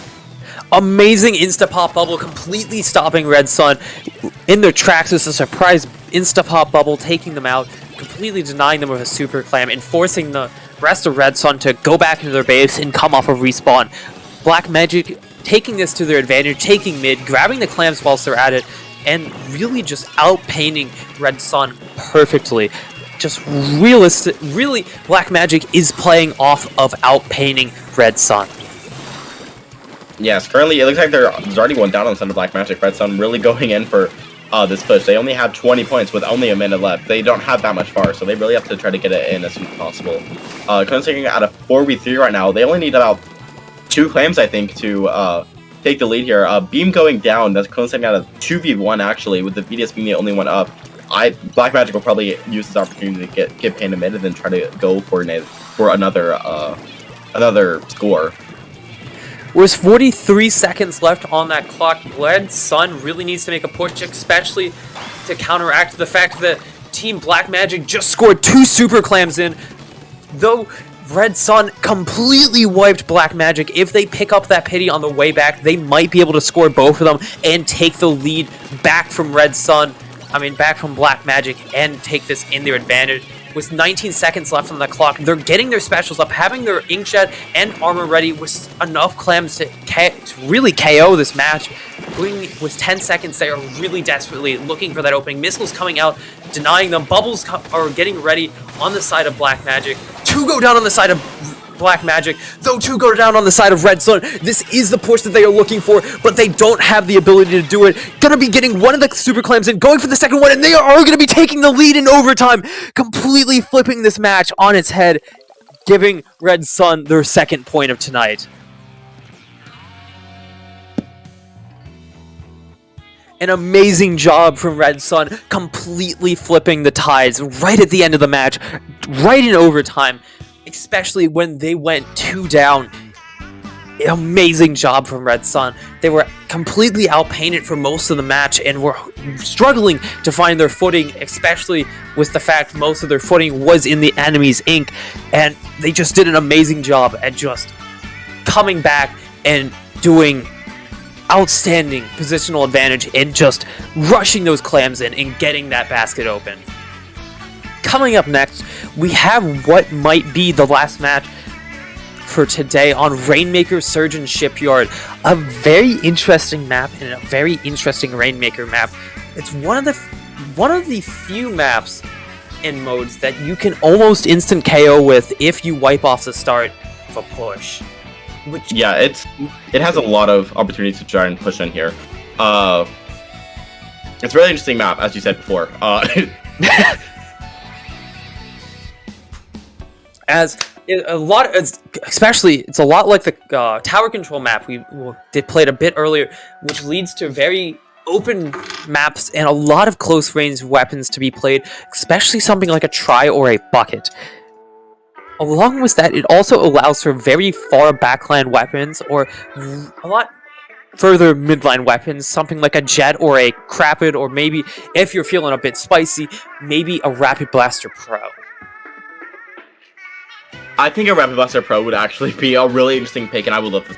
I think personally that's a really underrated weapon, and it could like really help out in some situations. And for Rainmaker and on Surgeon, it could definitely get some kills, some splats, whatever that you need to do to save the match. Especially if you're playing around the armor and wall, especially the wall that it provides, it can be an amazing pick, especially with the wide or the narrow corridors that you can easily shoot a few shots down and force the enemy to back off. Sure. I'd like to see the knot again, personally. I think the knot is always a great pick, especially on this map, due to the fact it has a lot of open space for it to maneuver around and hold its charge. It can definitely be an essential pick for either team, especially Team Red Sun with their CDS and Nautilus combo coming back out.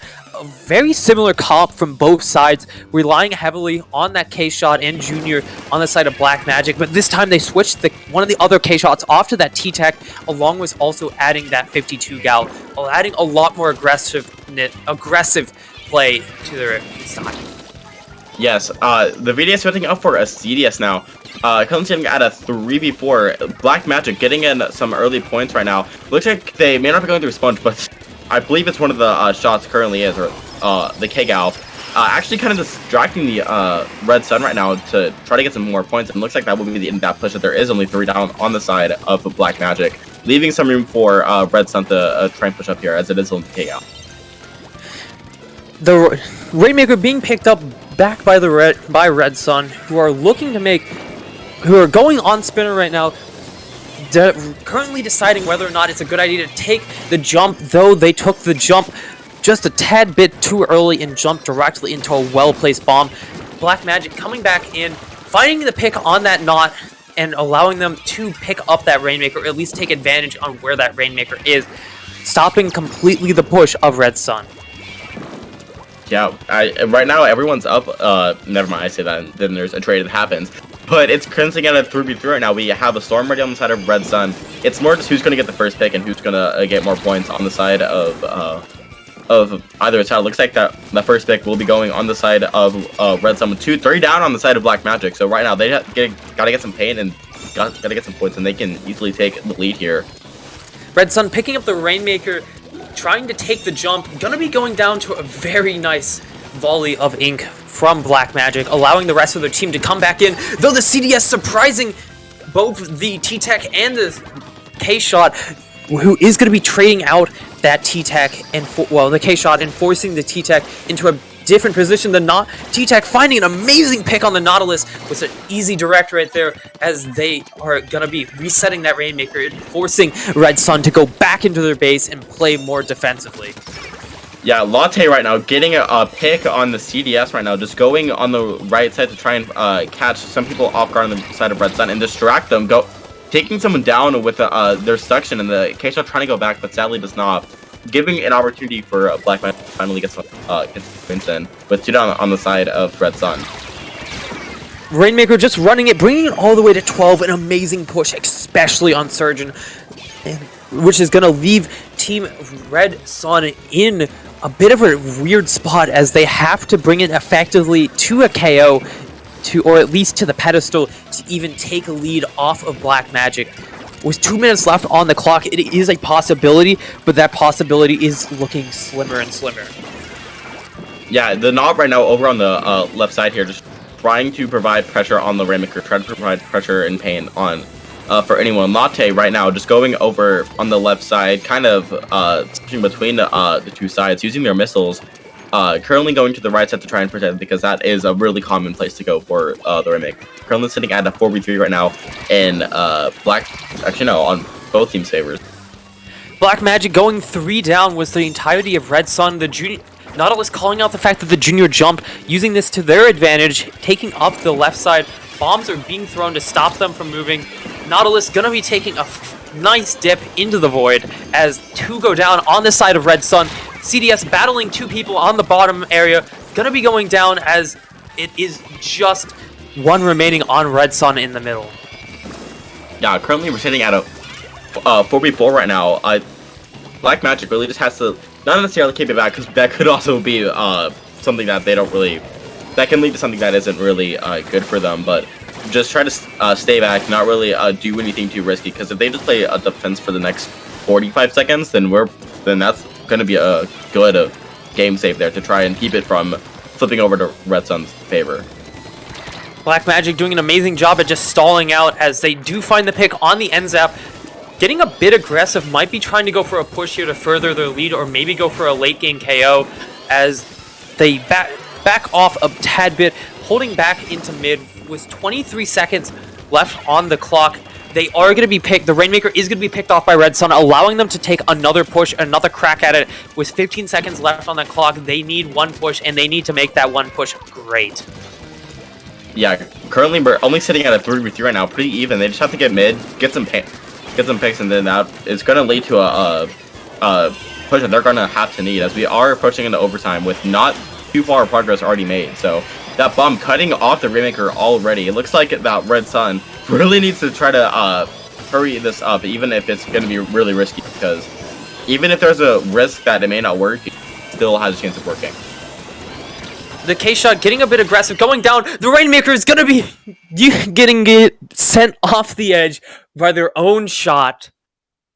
Gonna be at least getting the kill, though that isn't going to be meaning much. Team Black Magic grabbing their first point.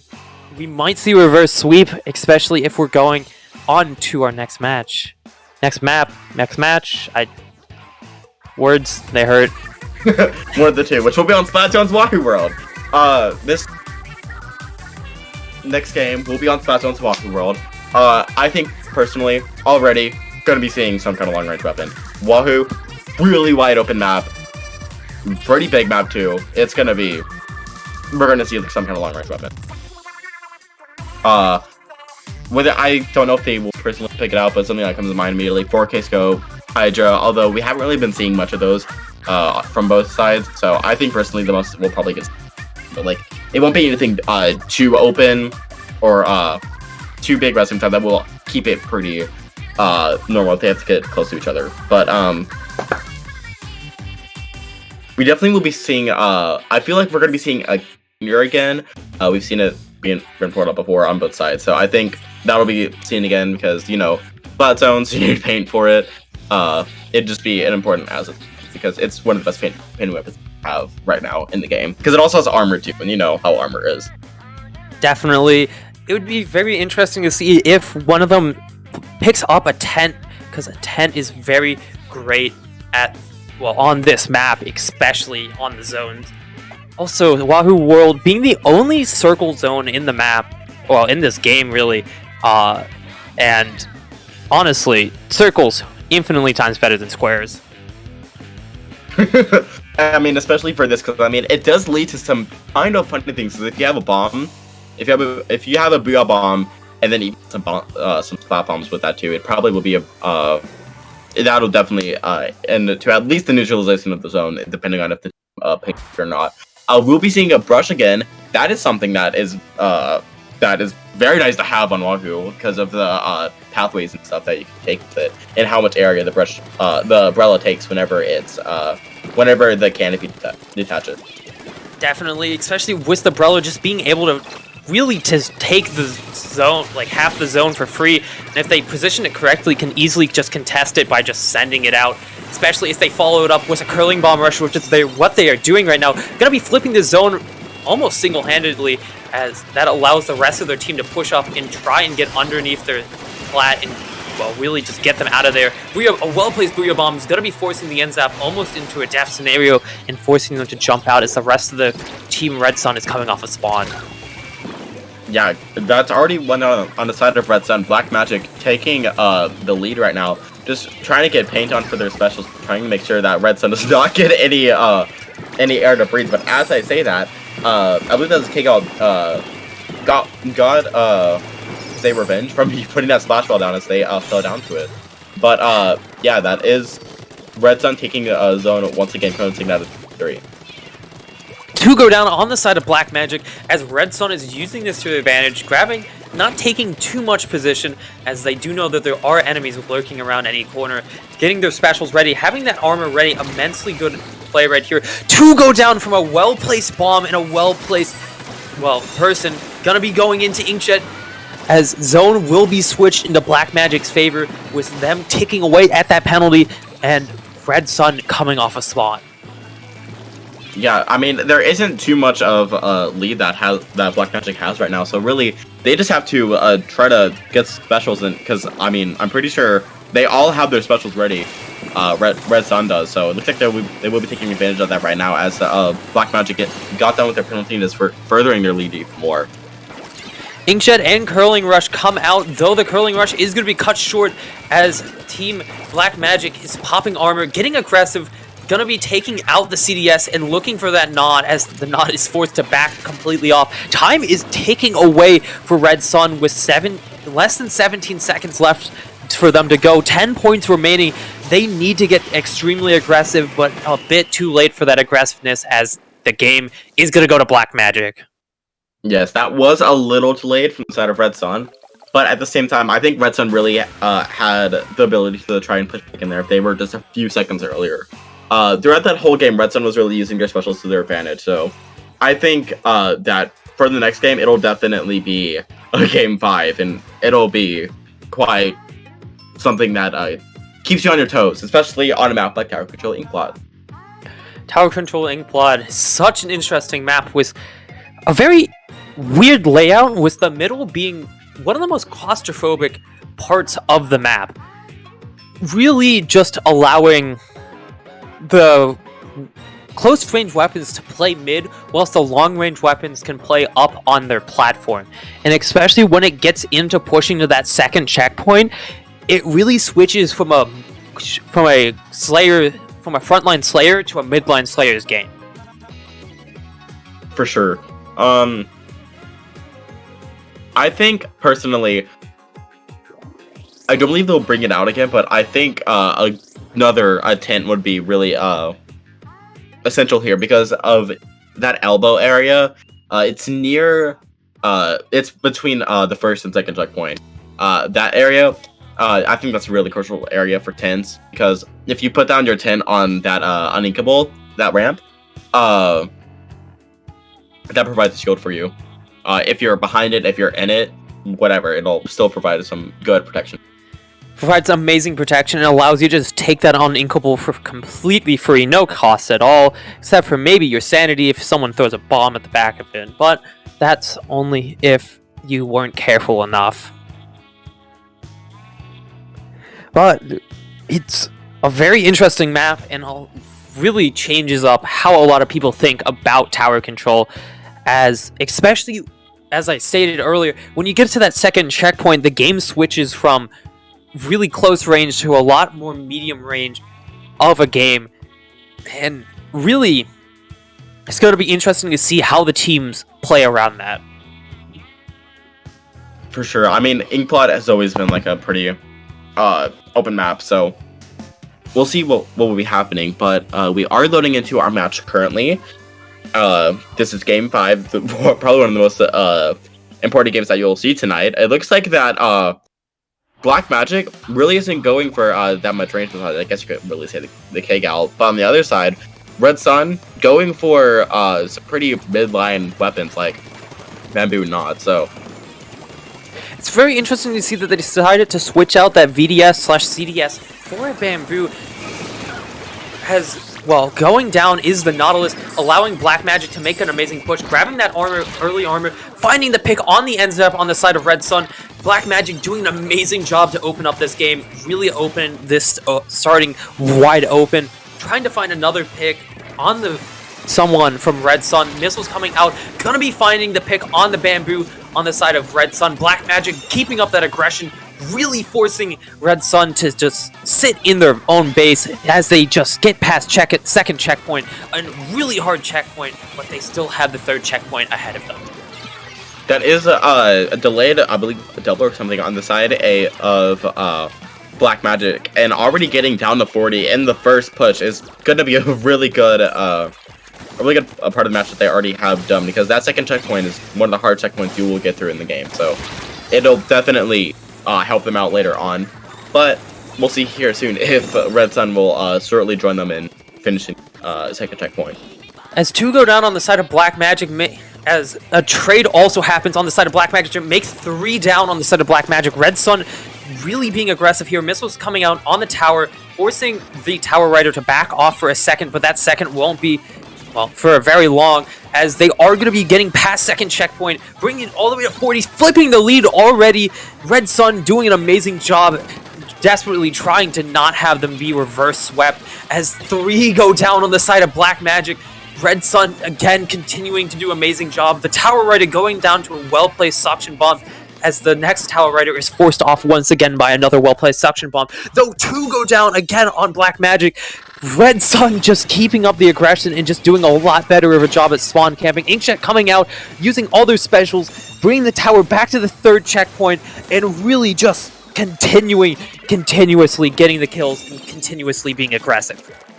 Yeah, we're sitting at a 3v2 right now, with one of them responding from the side of Red Sun. So currently, I think Red Sun's not really backing up too far, but just trying to establish mid control still, and trying to not push up again, but at the same time still trying to not too forwards back.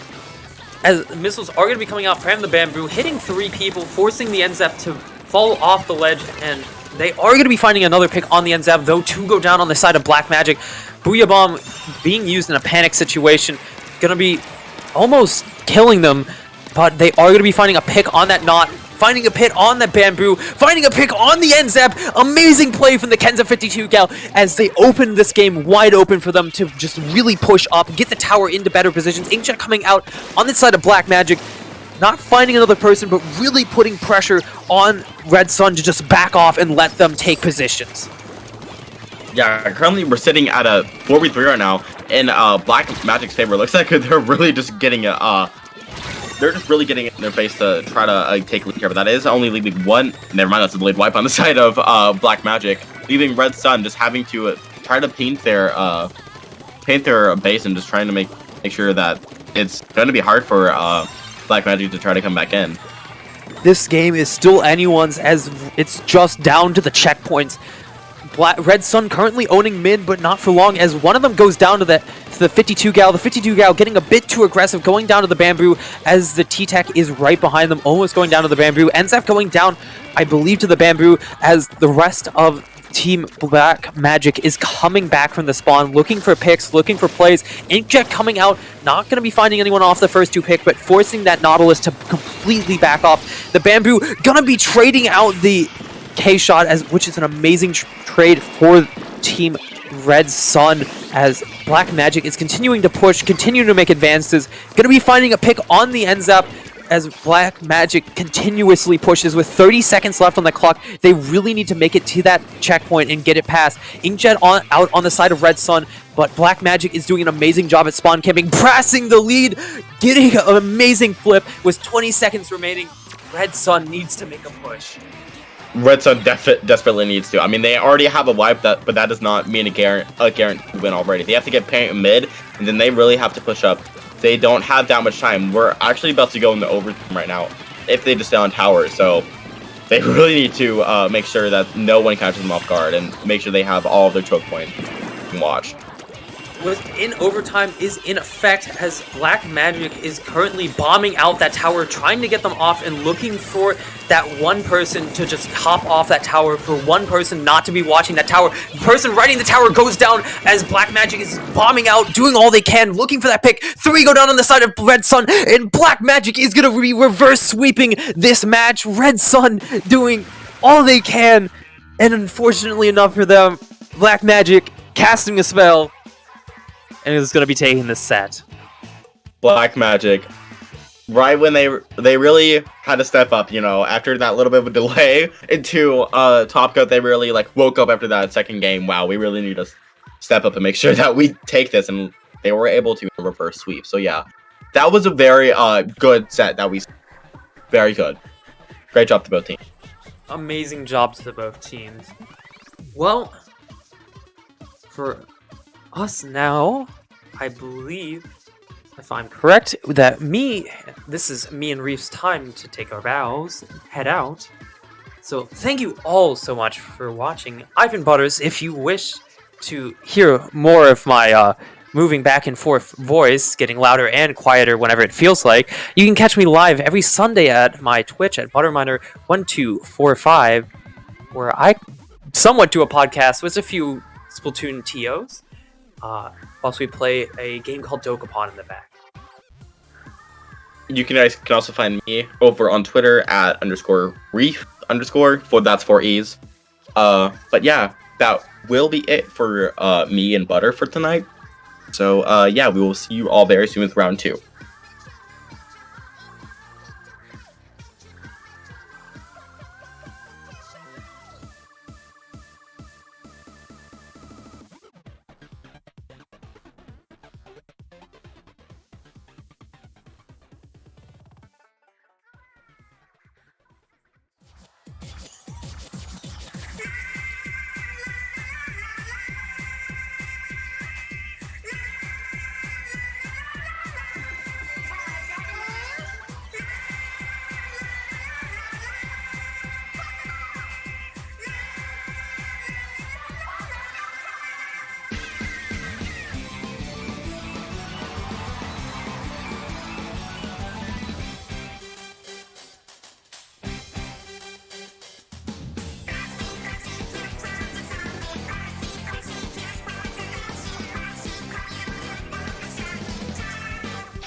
Hello everybody and welcome to Swim or Sink 62. My name is Splatoon Lily and I'm here with someone very special today. You've heard him playing, you've heard him TOing, you've seen him coaching, and now you're going to hear him commentating for the first time ever. Welcome in, Raze. How's it going? It's going good. You're hyping me up way too much.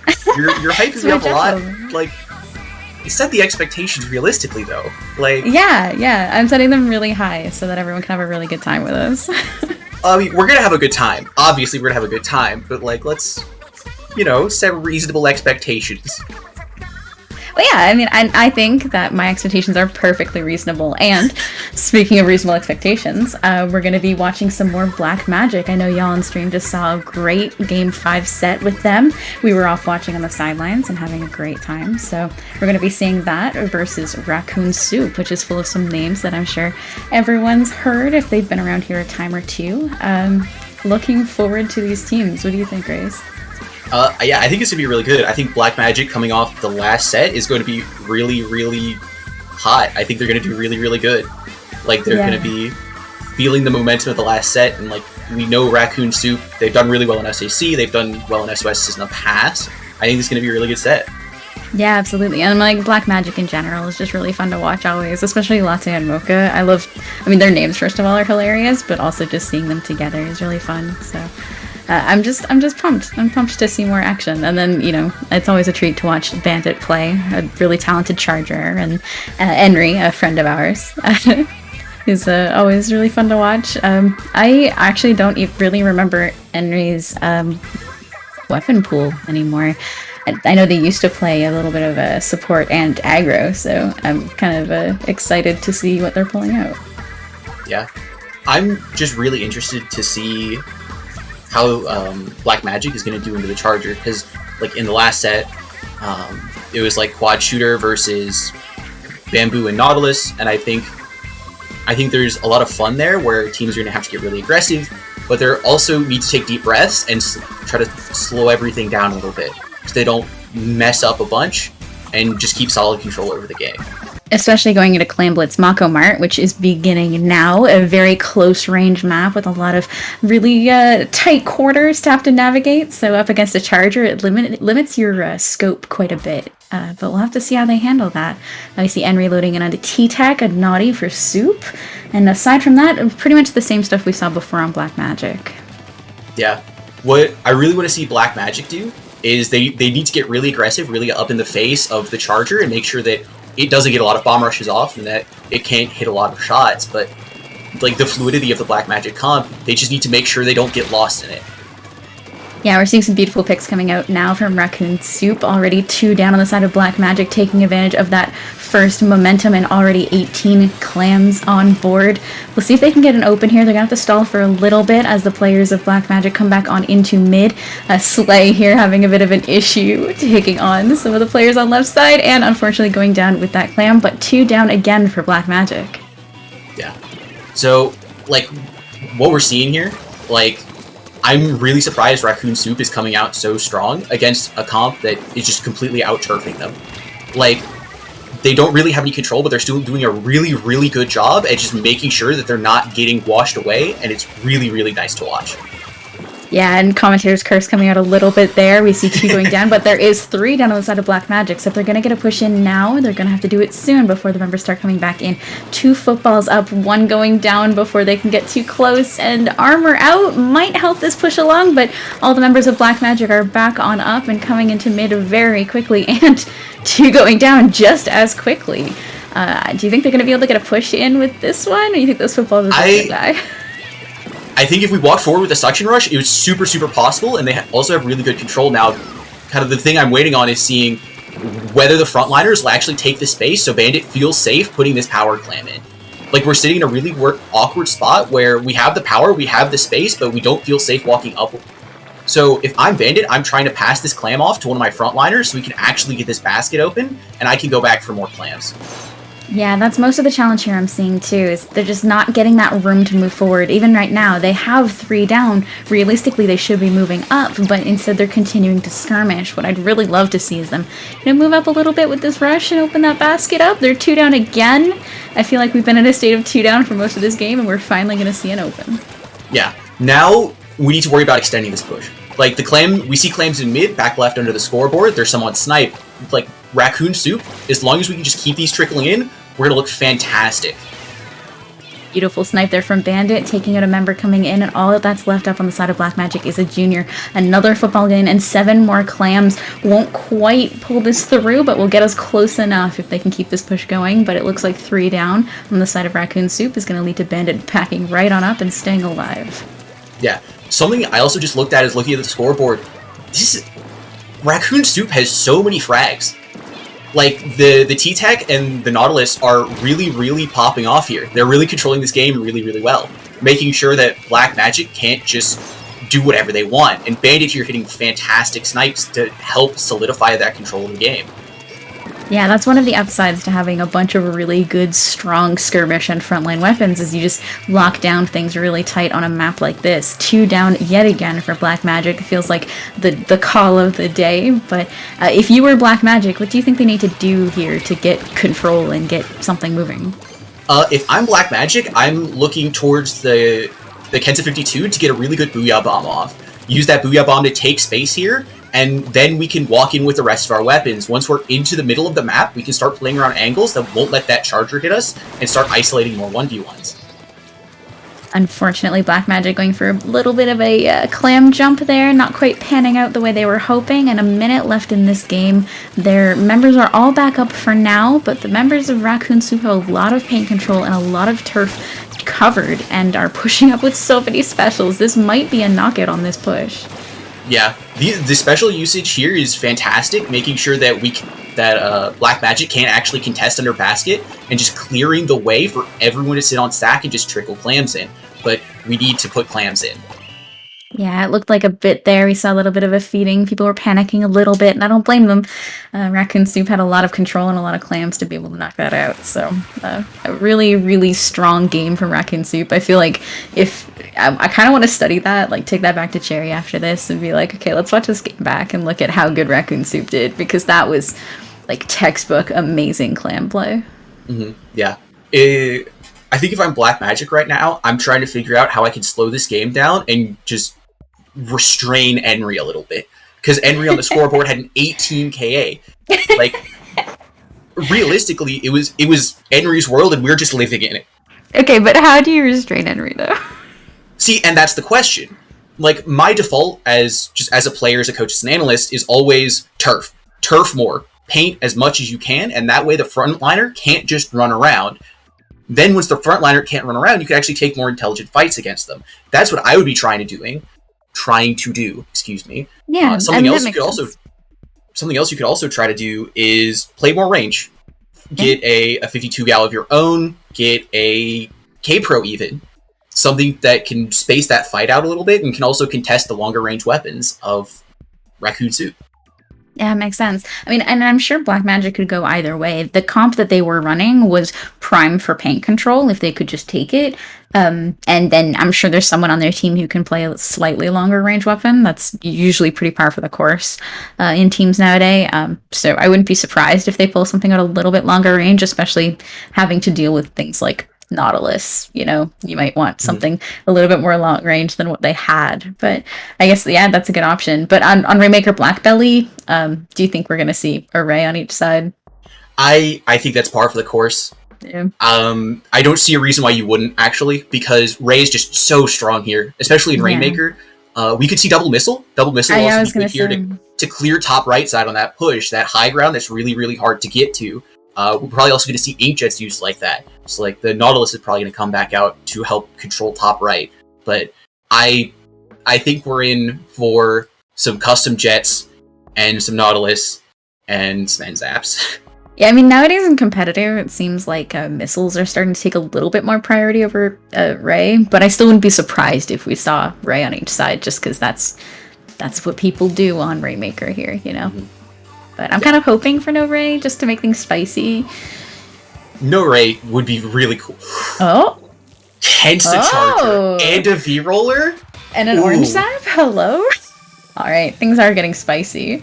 Why do you think they pull out a Kensa Charger here? Probably because Bandit's aware that Rainmaker is a much more fluid mode, and Firefin can get a little rigid in how we have to play it. Kenta Charger alleviates that stress with the Sprinkle and the Baller, Bandit can take much more aggressive positions without getting punished, because they can have that Baller to back away. Yeah, that makes sense. And we've seen Bandit play a time or two. Bandit's a strong enough player to be able to handle it. It looks like Racoon Soup is already getting a bit of an early push going here. A member or two down and staggered on the side of Black Magic and already pushing up to the 43-point mark. I think this is a knockout. Oh no. There it is. Yeah. There's the KO. Really strong opening from Racoon Soup. Black Magic just didn't have the manpower to contest. They lost the middle fight, which we unfortunately couldn't see, and the game just kind of ended because they fed into Soup. Yeah, and I mean, like, I felt the pain there, Mocha's pain at the end. You're the last one alive, you have to try to shoot a Rainmaker that's climbing a pedestal with Junior RNG. Like, yeah, good luck. Yeah. Have fun. That's a position that absolutely no one wants to be in ever. Yeah, well, especially holding a Junior. I mean, if I had a splash in my hands, maybe. But... Yeah, but with Junior, it's just kind of like, you've already bombed, you're just kind of flipping a coin and seeing if Lady Luck smiles on you tonight. Yeah, what is it, spray and pray? Yeah. Yeah, spray and pray. But going into Splat Zone's Piranha Pit next, I wouldn't be surprised if we saw both teams go back to the comp from the first match. What about you? Yeah, I think that's safe. I think I'm expecting Bandit to either be on Knee Leader or a Fire Fin. Because like this map is extremely wide open, so E-Leader is going to be extremely good here because we have really long lines of sight. Firefin is just the zone's classic, while Bomb Rush is never going to be bad. Like, I think the rest is probably just going to be generic shooters. I would really like to see Black Magic try to slow the game down a little bit, just grind out that zone and play out of Bandit's line of sight. Because as long as we're minimizing the value of that charger, I think this set is doable for Black Magic. Yeah, and it feels like Black Magic is getting caught up a little bit in the tempo of Racoon Soup, which is something that, I mean, a lot of teams struggle with. I find like only teams really at the highest level don't get caught up in the tempo of another team. It's a thing that we all need to work on. So it just feels like they're getting pushed to that fast speed that Racoon Soup wants to run, and it's out of their comfort zone. So if they can all just take a breath, stretch it out a little bit, work on their paint control and move from there, because as long as you have that paint, you can move forward, right? Mm-hmm. I think it's just going to be the biggest challenge, is making sure they don't get caught up moving too quickly. Yeah, I have been keeping an eye on Black Magic specials counts, but I think if we see some more specials from Black Magic, like especially like armors and missiles, to help control the pace of the game, I think things will start leaning their way. Yeah, it's a big hope. Yes. It does look like we're pulling out a Squiffer from Bandit, not what I expected at all, and a 52 on the side of Black Magic. Hopefully those Booyah Bombs will come in handy. What do you think the Squiffer's advantage here? I definitely wasn't expecting that one. Pure aggressive squiffing power. Like, it's a secondary armor, which is going to be really good. Racoon Soup is trying to sweep Black Magic up in their pacing, and the Squiffer kind of leans into that. It's going to be more aggressive, it's going to try to paint more, it's going to try to just take over this game. Yeah, that was my first inclination too. Just wrap them up in your fast speed with Squiffer. You don't have to worry about moving a little bit too slow. It does look like it's worked already so far. They got most of the members down and staggered on the side of Black Magic, and they're all going to be coming back in here a little bit more slowly. One already going down on drop, so it looks like they're going to have to get a couple more picks going before they can move too much further. I do like how Black Magic is trying to fight on the left side of the screen, where out of steps coming down that drop, but I feel like we need to split this push up. Otherwise, we're never going to get enough map control to not just get sharks like we just saw right there, where we didn't have control of bump, and that end zap just took us out. So, like, I like what we're trying to do, but we need to spread out a little bit. We need to get some turf controls, so that way we can actually clear these sharks. If we don't clear these sharks, this push is going to be impossible. Yeah, it looks like we're getting a little bit too caught up and moving too quickly into people, going down a little bit too fast. 26 ticks left on the clock, and if they don't stabilize here very soon, this is going to be the end of the game. It looks like a jump out. 24 ticks left on the clock. This is the one last push. Yeah, at this point, we're just in panic mode. We just have to drop. If we don't drop, we don't neutralize this zone, this game just ends for us, and we just see a 3-0 for Racoon Soup. And unfortunately, it looks like that's what we might see. yeah, a bit of interrupted there at the end, but unfortunately does go down, and the game does go to Raccoon Soup. We saw a really strong showing from Black Magic. It just feels like they got a little bit too caught up there in the fast play from Raccoon Soup. So hopefully we'll see Black Magic again next time. They come out to SOS pretty frequently, and we look forward to seeing them again next week. Hopefully, yeah. Absolutely, yeah. I hope they come back because, again, I think that set was very winnable for them. Yeah. I think they had all the tools they needed to actually win that set. It's just a case of just taking a deep breath and not getting swept away in the storm that was Raccoon Soup in this case. the flood of soup. Yeah, they just got lost in the pot, the pot of soup. Oh boy. Well, I think Soup can do this. Moving on to finals next against, I think, Mictlan Heroes, right? I believe so. Let me check the bracket. Oh, sorry, Mictlan Heroes. Unfortunately.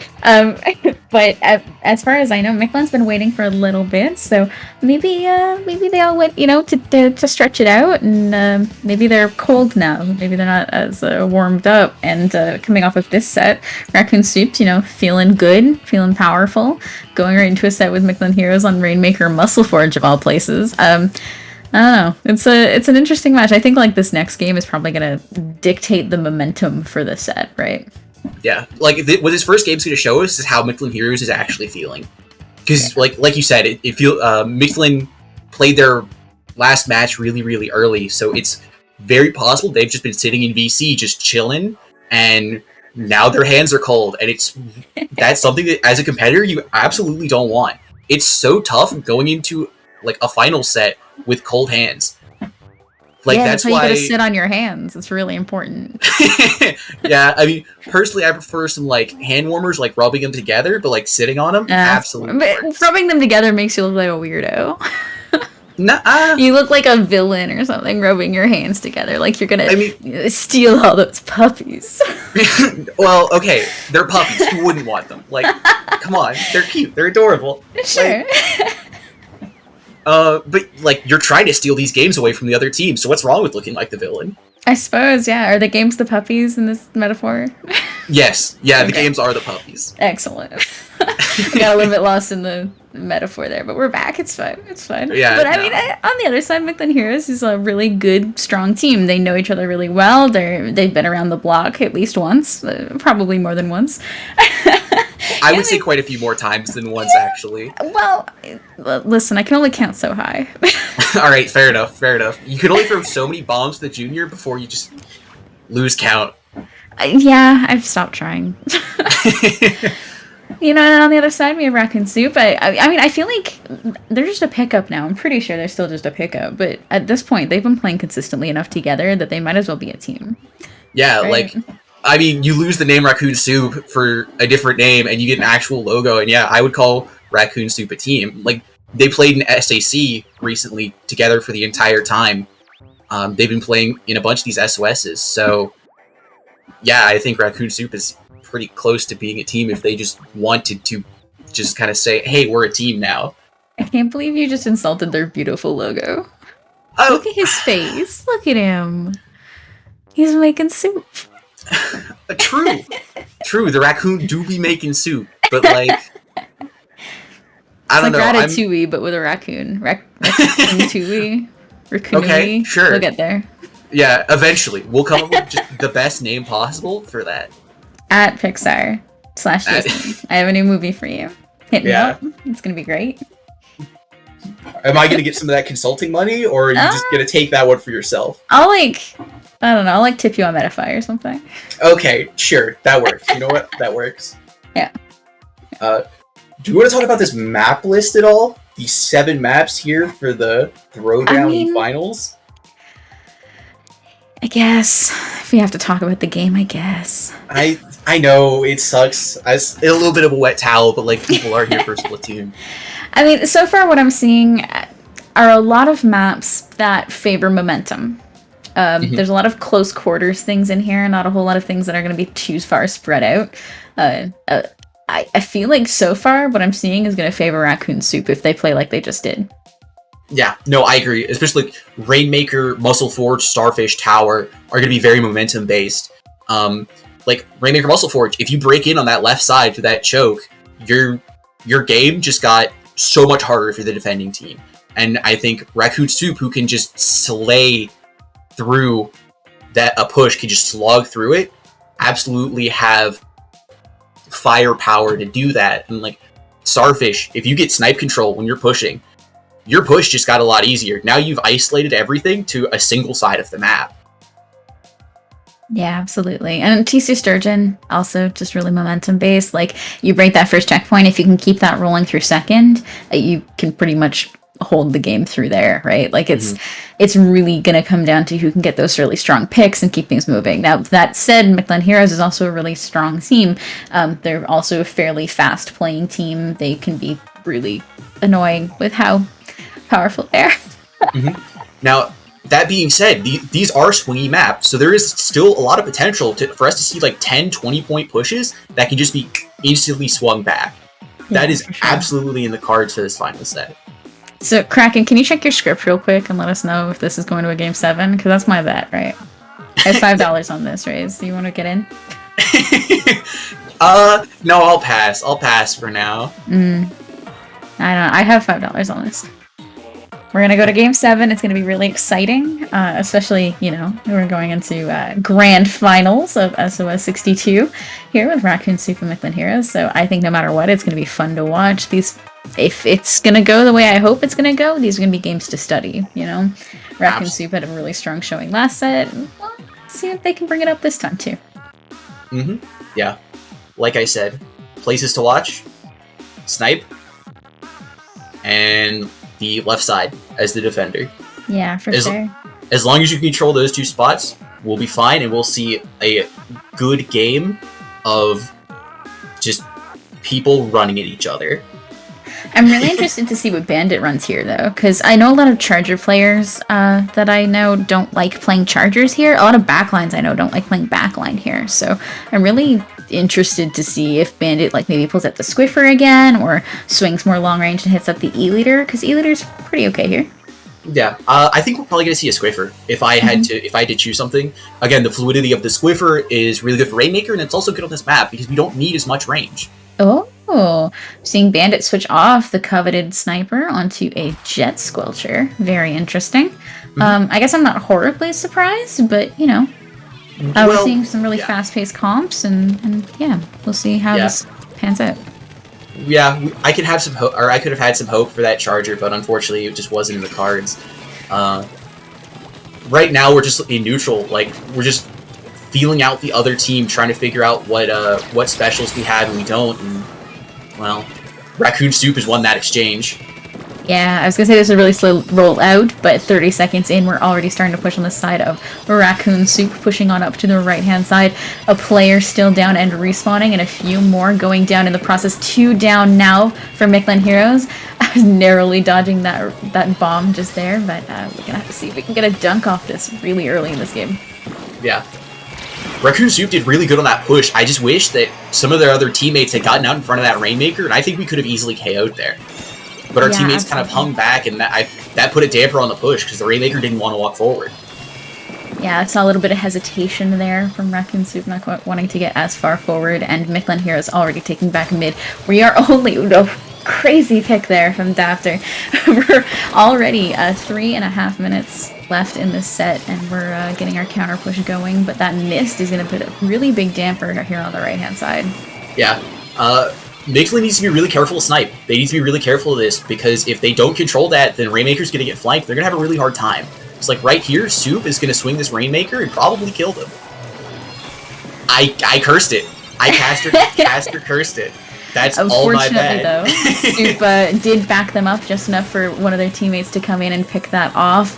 Gonna have to back up from these missiles and get a little bit of a different angle, but it looks like 3 up on either side. Things are gonna stall out a little bit here while we play neutral and try to get a few extra picks so one of us can move a bit further forward. It looks like Racoon Soup is doing a pretty good job taking mid. Mictlan Heroes have a long way to push. What would you like to see them do? I want to see them spread out a lot. I think that see them spread out along the map and just play flanks. Like, their composition is really aggressive and it's really fluid. They don't have to be sitting in one spot. They don't have to walk straight forward. I want to see them leverage that against a team that is much more rigid in how it has to play. Like, the Jet Squelcher and Nautilus are mobile, but they're not mobile enough to outmaneuver the Mictlan Heroes composition. For sure, and it looks like they're trying to do just that, but getting held back a little bit by that Nautilus up on the wall, a really sneaky position. The members of Mictlan Heroes are going to have to relocate to the left-hand side and hope for a better angle on this mid area, going down, unfortunately, to some really well-placed shots from Bandit's Jet Squelcher. Things are getting a little bit tight here for Mictlan, but they do still have 2 minutes left in this game. I wouldn't be worried too much yet. Yeah, I'm not worried too much if I'm Racoon Soup, but I really like this pickup from them. They're just controlling the game and by controlling the objective, and that's a really good strategy.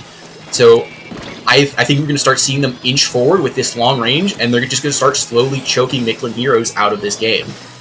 So if that's how this goes, then we're just going to see Mictlan just flailing. They're doing a really good job of it so far. They're backed a little bit into a corner here. They might go down to this end zap, but they're doing a fantastic job, Racoon Soup is, of maintaining pressure with that Rainmaker, maintaining pressure with their paint, maintaining pressure with their range.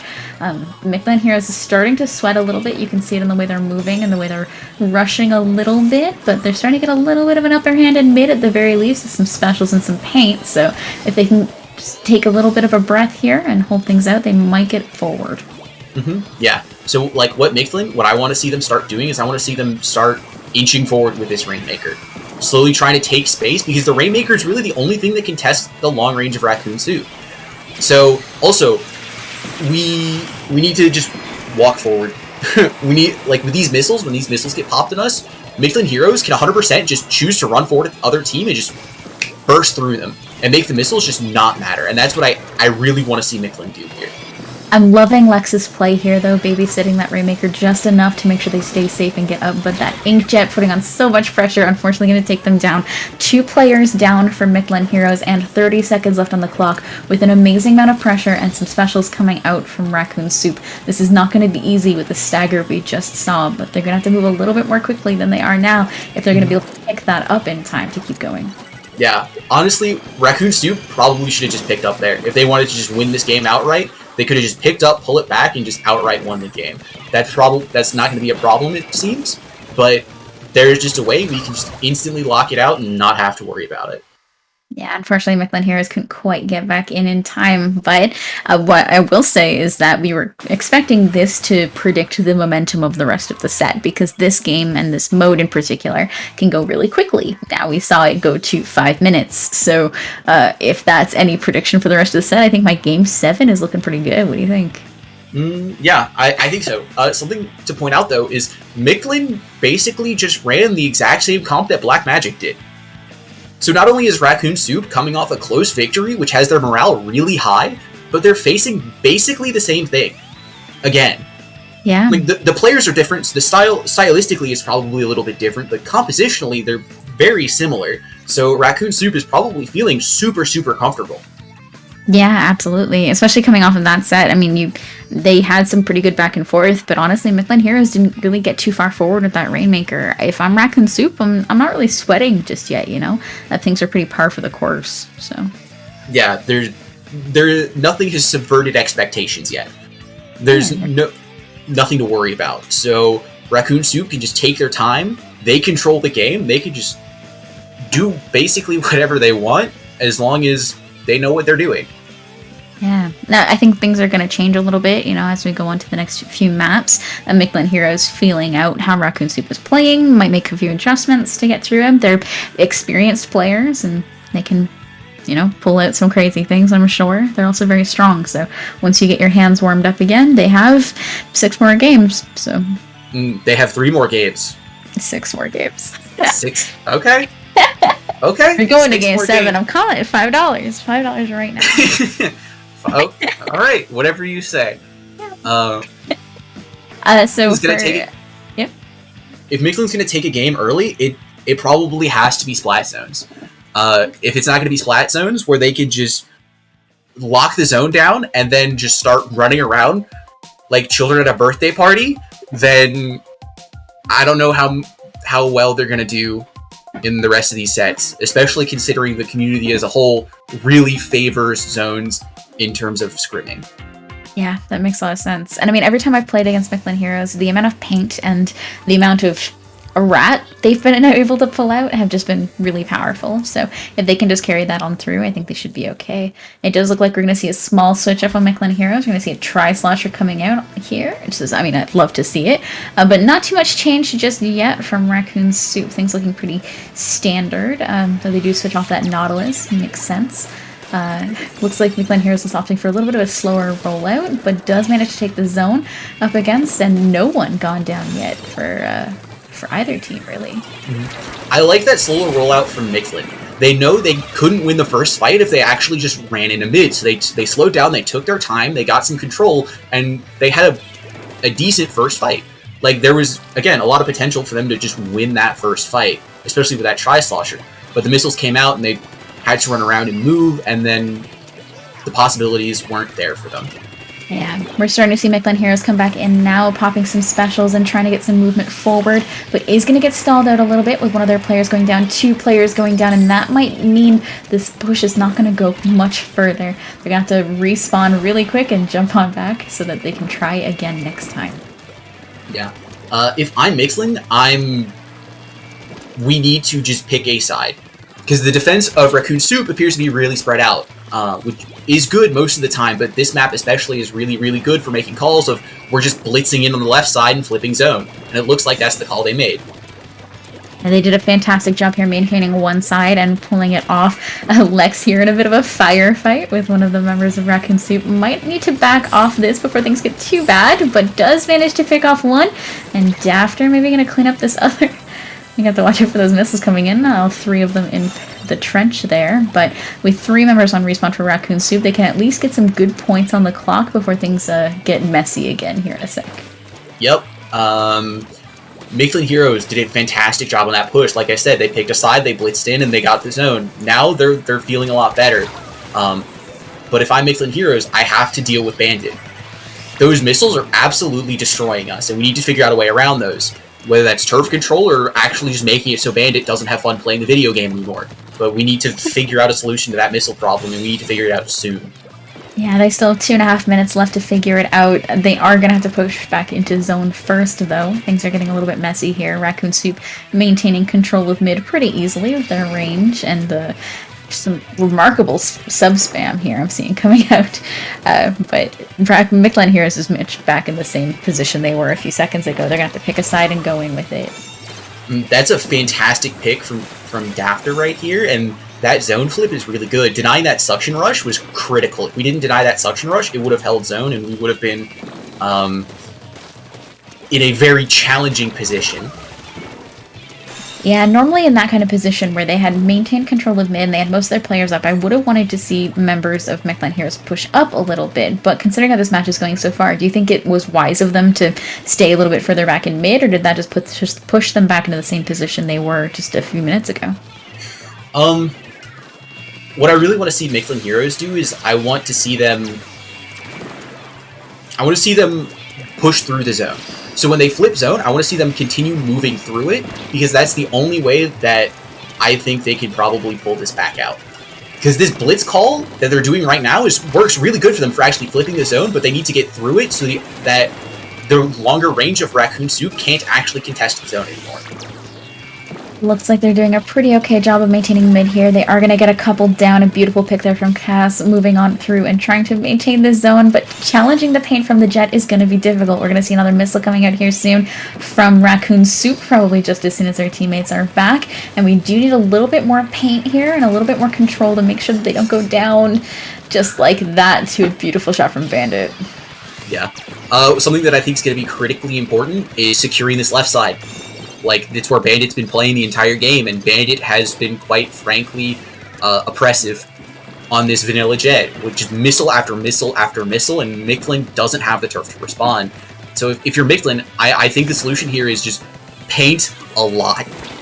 Just secure that flank so that Bandit has to sit in bomb spam and can't feel safe. They are unfortunately running out of time, 30 seconds left on the clock, and 8 ticks left on the zone. They're going to have to interrupt this quick and paint over it, but a bit of contention in zone here. A member each down, and they do manage to get that flip, and 2 members of Racoon Soup down. This is their chance. They have 15 seconds left, and they're going to have to hold this throughout overtime to get that lead. The members of Racoon Soup are jumping out and building specials as we speak. We're going to see missiles and a Booyah Bomb coming in here. They're going to have to play really, really carefully, Mictlan Heroes is, in order to maintain this. Overtime has begun. Racoon Soup's about to just drop 4 specials on this zone, and I frankly don't know how Mictlan holds this unless they just get forward and actually just get kills. But they're doing a really good job right now of actually holding. That being said, I didn't speak too soon. Mictlan pulled out the game. They held against the 4 specials of Racoon Soup and actually won that set. That was super, super well played at the end. Legitimately unheard of. Like, I feel like if I were in that situation, I would have just panicked and collapsed into the dust. That was unbelievable to hold that out for that long against, 4 specials coming out against a team that you've been struggling against the whole match. They have to be feeling good. I'm sure there were some amazing pop-offs in VC just now. Like, I feel like I just heard them. Like, there's a bit of an echo. Hear them. Yeah, you could just barely hear them on the edge. Just the, yeah. Yeah. They did a fantastic job pulling that through. I honestly wasn't expecting it. I thought Racoon Soup was just going to plow on through and take it back over. Yeah. I think the Booyah Bomb at the end was a contributing factor because that greatly limited the places that Racoon Soup could come in from. Because there was the Booyah Bomb on left window. That Booyah Bomb actually dealing with that left side means that Mictlan Heroes could paint there safely and then force everyone from Racoon Soup to the other side of the map, which they did, and then the Tri-Slosher just had fun, just sloshing. Yeah. Like, that's all we could have wanted from the Mictlan defense. Yeah, especially when 2 of them went down, Mictlan to maintain paint against 3 on the other side and pull that through. I legitimately wasn't expecting it. The second 2 went down on Mictlan, I was expecting that to be over, but the members pulled on up to zone and just said, nah, we got this. Don't worry about it. And they pulled on through, so I'm still calling Game 7. After that game, I have some faith. I think Game 7 is really, really doable. Again, I think Mictlan is having a lot of trouble with Bandit and his missile spam, but like the last game just showed us, they're not going to let that get them down. And realistically, they probably won't have to deal with it for too much longer, because if we know Bandit's a Charger player, probably going to switch back to a Charger for this one, right?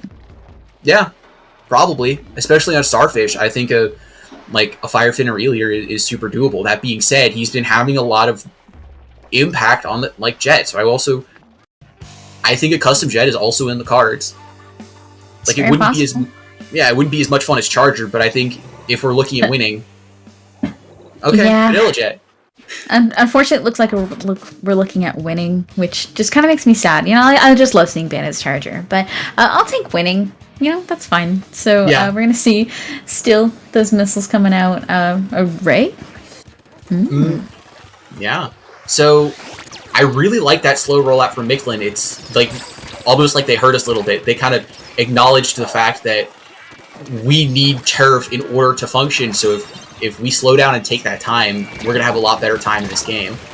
That being said, they're getting run at. We're in a bit of a 2v2 here in mid, so if we can take a little bit of a breather. Racoon Soup is a little bit on the back foot, but Soup here going for an amazing flank if they can get this off with a jump as well. Oh, that wasn't a flank, that was back to their own side. Never mind, I'm looking at the wrong side of the map. But it looks like they are taking back control of mid. 4 players up on either side. Sorry, 3 players up on either side. This is kind of how this map goes, Raze. You kind of have to win this mid fight before you can kind of get a little bit of movement forward. It looks like Racoon Soup is already trying to get that going. And the Nautilus on Mictlan Heroes has been like just pushing in and pushing in and pushing in, trying to make things happen, which is what they need to do. It's absolutely the right thing, but I also want to see some flanks. I want to see Mictlan Heroes just trying to spread this map out, because if you get one good flank off, if R52 just gets one good double kill, that's all it takes to just completely swing this game into your favor. Yeah, one good flank can often lead to a really good collapse. We see a lot of the members of Mictlan Heroes now pushing on up, but having to fight against an armor, so they might have to slow this down just a little bit again, unfortunately. Not going to get too much further than 95. That soup flank getting picked out just in time by Mictlan Heroes before too much damage can be caused, and that 2 down is going to give them the momentum they need to move on forward at this tower. Yeah, this push is looking really, really good. If I'm Mictlan, I need to be really careful that I just get this snipe control and then just sit there. I just sit there until I win the game. Because with this, the amount of control they have, like, this retake's going to be really, really hard. It basically forces Racoon Soup to have a Booyah Bomb. And if they can't retake with Booyah Bomb, then this retake's not going to happen. Now we know that moving up across Snipe, across those grates, to get across to the enemy top left is usually a really powerful play. Do you think the members of Mictlan should be pulling that off here, especially to get up into Bandit? Realistically, I don't think so. No, because when you're pushing like this, what you want to do is you want to just slowly stall things out until you can get missiles and armor out and more specials. What crossing over that grating does is it means that our push might just fall really flat, really fast. Like we can see, we have the members of Racoon Soup pinned here in court. Why am I going to jeopardize that for crossing when I can just break this second checkpoint? Absolutely makes sense. We do see 2 members of the Mictlan Heroes going down, which is going to call an end to this push, but pushing up to second checkpoint is nothing to sneeze at. They're doing a really great job here, pushing up to that. Unfortunately, weren't able to break it, so it's not quite a safe checkpoint yet. Usually on this map, we'd like to see a little bit of a points or break into that second check before we call it a bit of a safe push, you know? Yeah, absolutely. That second checkpoint is make or break. The team that breaks that second checkpoint generally wins the game. Now, the question for me is, how does Mictlan defend this push? With less range and with Bandit on this tower, it's going to be really, really hard. Racoon Soup 2 does have 1 member down. Mictlan Heroes is doing a pretty good job stalling out that tower and not allowing it to get to that first checkpoint just yet. 3 members down on Racoon Soup. It's probably going to call an end to that push if I had to wager. But there's still a minute left in this match, so Racoon Soup does still have some time to get things moving, but they don't have too much time to sit back and relax, you know? You have to move a little bit quickly to get some paint and some pressure so they can at least break mid so they can get that tower moving up. Yeah, I mean, if I'm Mictlan, I'm content, to just pop off this tower like Cass did and just kind of sit here. And when it starts to reset to mid, just touch it again and just stall it right here. Just put it in a really awkward position for Racoon Soup, and then do things like this, with just push up into court and just try to get rid of as many members as possible. Now we back away, we touch tower, we just rinse and repeat that for the rest of the game. So the ball is in Racoon Soup's court. Racoon Soup needs to fight, and they need to get rid of this player here in Pillow. If Racoon Soup can't do it, then this game is just over. Fear here getting a fantastic pick on the enemy NZAP is going to stall that out a little bit longer without that armor to push on in, and things are going to be a bit more difficult for Racoon Soup. We're counting down the last 10 seconds, and Mictlan Heroes has backed up to stay safe. They know they don't have to push this mid area too hard in order to maintain this, and things are going into overtime. The Booyah Bomb on tower and the Inkjet tap to clinch out the game. Absolutely fantastic play for Mictlan Heroes. It feels like they really stabilized themselves and called things back. Yeah, absolutely. It looked like Mictlan was much more in control that game. Yeah. They had turf a lot. Like, they lost that first fight, but it didn't really matter. Like, look at this scoreboard. They didn't let Bandit get a lot of impact. Like, Bandit got a bunch of missiles, but he didn't convert any of those missiles into, like, kills or assists, which made it really challenging for his team. So that was really, really well played from Mictlan. Like, the final defense especially, they just popped all 4 specials at the same time and just touched tower and won the game. Yeah, I felt like they really just took a breath and pulled things back through, you know? They did a fantastic job there. And then the tower tapping strategy is great. I know Cherry has been starting to implement that too. We find out what the worst place along the tower path is for the enemy team to push into, and we try to stall tower around there. It keeps tower in control on your side, so you get the passive special charge, and it also just, you know, puts it in a really awkward position for the enemy team. So I love seeing that strategy in play too from a really strong team like from Mictlan. You know, they did a really great job. Yeah, absolutely. Mictlan, after the first 30 seconds, it felt like they were in control most of the game. Yeah. Yeah, things were looking a little bit rocky there, first game and second game. They pulled through on second game. It looks like they're riding that high. So going into Clan Blitz Snapper, things are a little bit more interesting here. I think unless Mictlan pulls some drastic comp changes, I think they might struggle a little bit more here against the range from Racoon Soup. So I actually disagree a little bit. Yeah. Snapper Canal is kind of like the tournament legal Camp Triggerfish. That's what I like to say. The reason I say that is because the two hills on opposite sides of the map are really, really important. They give you a really good, the word, it's not coming to me. They give you really good routes into the enemy base, and they also give you really good routes back into your own base. They're incredibly safe positions. They also give you a lot of turf, and the high ground that you can hold from them is really, really important. So if we just hold those positions as 2 sets of 2, then that's going to be really strong. And I think Mictlan's compositions so far have been stronger in the skirmishy style that I think looks the best on Snapper. Fair. Absolutely fair. I guess my concern is more so getting things like the sniper, the jet, back into that street. But it does look like we see a Knot and a 52 on either side. The only real difference between these comps is the jet and Slosher. So it looks like these teams are kind of on even ground here to be able to maintain some street control. We're just going to see how well these teams can play around to their own teammates and maintain control of these hills. Yeah, absolutely. Something else I really want to see from teams who are pushing. Use the uninkable. Try to leverage that. Because if we pressure up there, we pull the defense really, really far back, and it makes it really challenging to actually hold in street. So if we make it challenging to hold in street, then a lot of things can come together. Really unfortunate Booyah pick there, or fortunate depending on which team you're cheering for, I guess. Enri getting a fantastic pick here and holding on to this bikes area in street, waiting for a sneaky pick, but unfortunately going to get pressured forward by that bomb and reveal his position. It does look like there's 2 down on the side of Mictlan Heroes, and Racoon Soup might have just enough clams to get a push here going, but they're going to have to move really quickly in order to take advantage of that wipe. Yeah.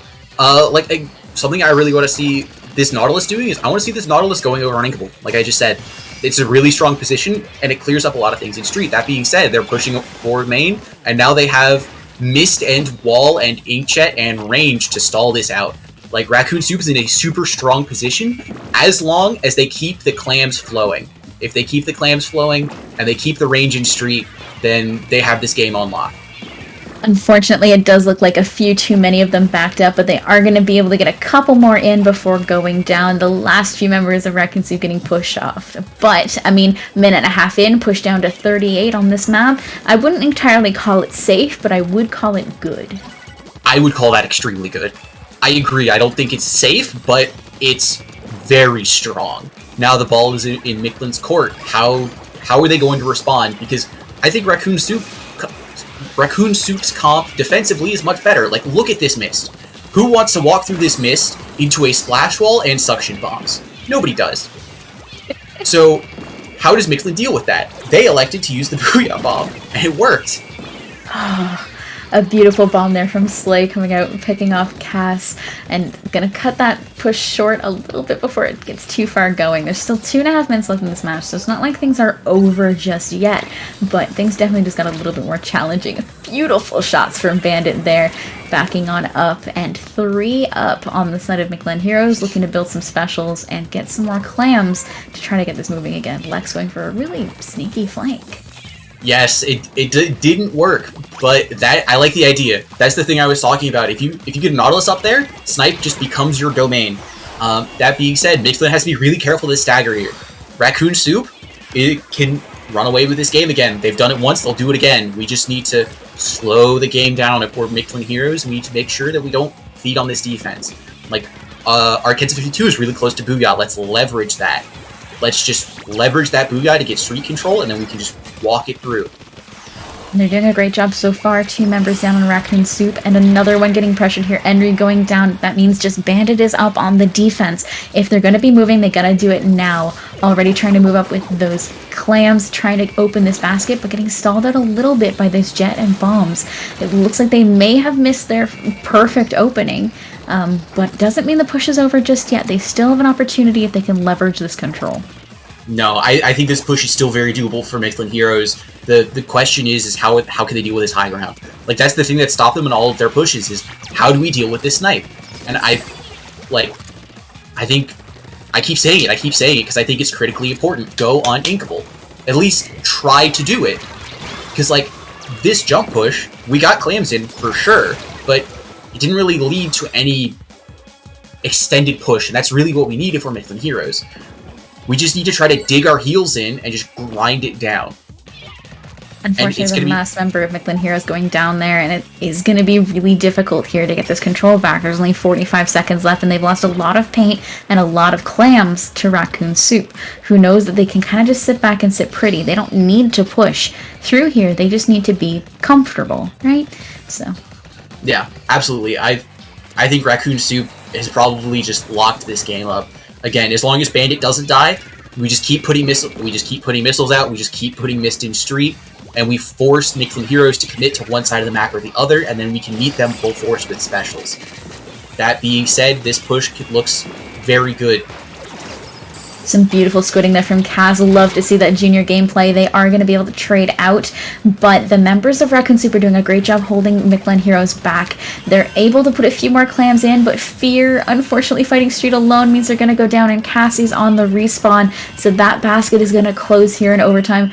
Just a few clams shy of lead, taking us to a Game 5. So, yeah, you might be right. We might be going to a Game 7. I said $5 and I'm calling it. Like, I called it at the beginning. I still stand by it. I see no reason this won't go to a Game 5, except that Kraken has told us that the script says Game 6, so I guess we'll see if Kraken's right. The IPL script writers can be a little weird sometimes. They have a tendency to write scripts that I personally don't like, because a lot of them involved Azure getting 9th. But you know, that's really unfortunate. Yeah, I can't really do anything about that now. Right now, I can just try to cast or curse the script writer to being wrong. So let's try our hand at that, huh? Okay, so you bet Game 6 and I'll bet Game 7. One of us will be right, and it's probably going to be me. And then you'll curse it so that it goes to my side, right? Yeah, absolutely. Yeah. No, that's exactly what we're doing. So yeah, we're going to see Racoon Soup take these last 2 games and then wrap everything up. That is my official stamped raise seal of approval prediction. All right, I raise you that we're going to go to Game 7. How did I know that was going to happen? It's me. It always happens. Well, yes.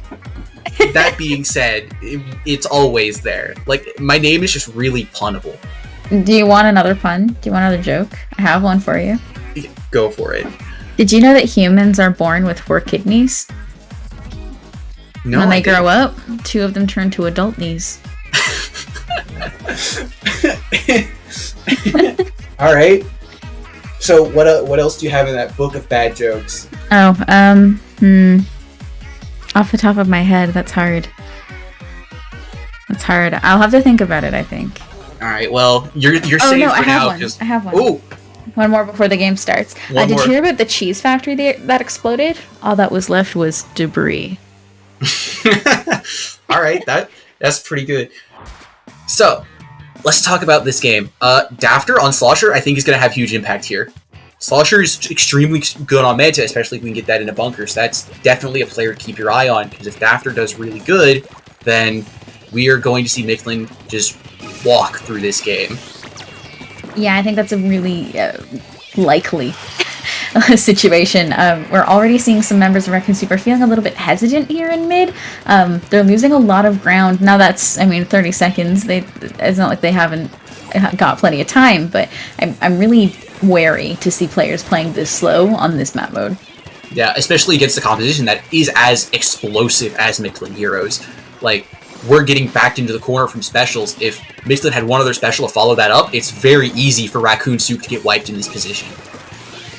Yeah, it looks like we're already seeing some specials pop here, but they are losing some ground in mid. But they're going to have to get a few more picks here if they want to be able to move up, but unfortunately one going down on either side means this might get stalled in mid a little bit longer. 2 down now for Mictlan Heroes, and Cass here on the top right is not really in the prime position to be able to hold off a push from Racoon Soup. We're getting into a bit of a danger zone here, unfortunately running out of ink, so things might be getting moving forward. Yeah, so this is looking very scary. That Booyah Bomb is fantastic. If we can just get this Rainmaker up close behind us, like they're running into the Suction Bomb. You hate to see that. Yeah, it's unfortunate. You really want to get that drop off there, right? Like that's the do or die moment. If you can get that drop, you can usually push that through and hold that point to the end of the game. But unfortunately, going down there means that things aren't quite safe yet. 34 isn't where I'd want to see it. No, absolutely. Because, like you said, and it's not a safe push. And again, especially with the explosive composition of Mictlan Heroes, this absolutely can swing in their favor super fast. It is Rainmaker, after all, one of the most explosive modes in the game. We did see a beautiful jump out there from the Nautilus, able to live through this, but is probably going to go down in this Inkjet. Luckily, surviving just long enough to get a trade. Beautiful trade there. So now it's a 2-on-2 situation here in mid. We're going to have to look for a little bit of a stall again here. Mictlan Heroes is still quite a bit of control of mid, so Racoon Soup has a little bit of painting to do before they can move too much further up, but seeing how they've been playing so far, I wouldn't be surprised they get some picks here soon. Yeah, this Booyah Bomb to slow the game down is really good, but they're not going to have the space to really follow up on it, because Mictlan did the smart thing. They popped Rainmaker, they made it so they had the turf advantage when the Booyah came down. So this push can look pretty good, because from what I can see, Racoon Soup has all of their members on the left side of the map, so if Mictlan gets one person into the enemy bunker, it's very easy for us to just cheese a Rainmaker push out here and just kind of break away with it. If we break away with it, then things start looking clip-worthy. Yeah, I'm not really liking the amount of sharking that I'm seeing on the side of Racoon Soup. I feel like against a comp like Mictlan Heroes, with that much paint and activity, they need to be a little bit more proactive. But it looks like it's playing off a little bit so far, at least. They are able to get quite a few down and start picking up the Rainmaker to move forward here. They still have a little bit further to go to get lead, though. Yeah. Something else I'd like to see from both these teams, honestly, is pick up this Rainmaker a lot sooner. Rainmaker, you've just been kind of sitting in mid for a lot of this game. Let's not let that happen, because both these teams are really aggressive. Oh! They'd almost work. And then the fall of the map, we can count that as a trade here for Racoon Soup. Beautiful play. Unfortunately, Mictlan Heroes here taking back control of mid and still holding on to, a decent amount of room.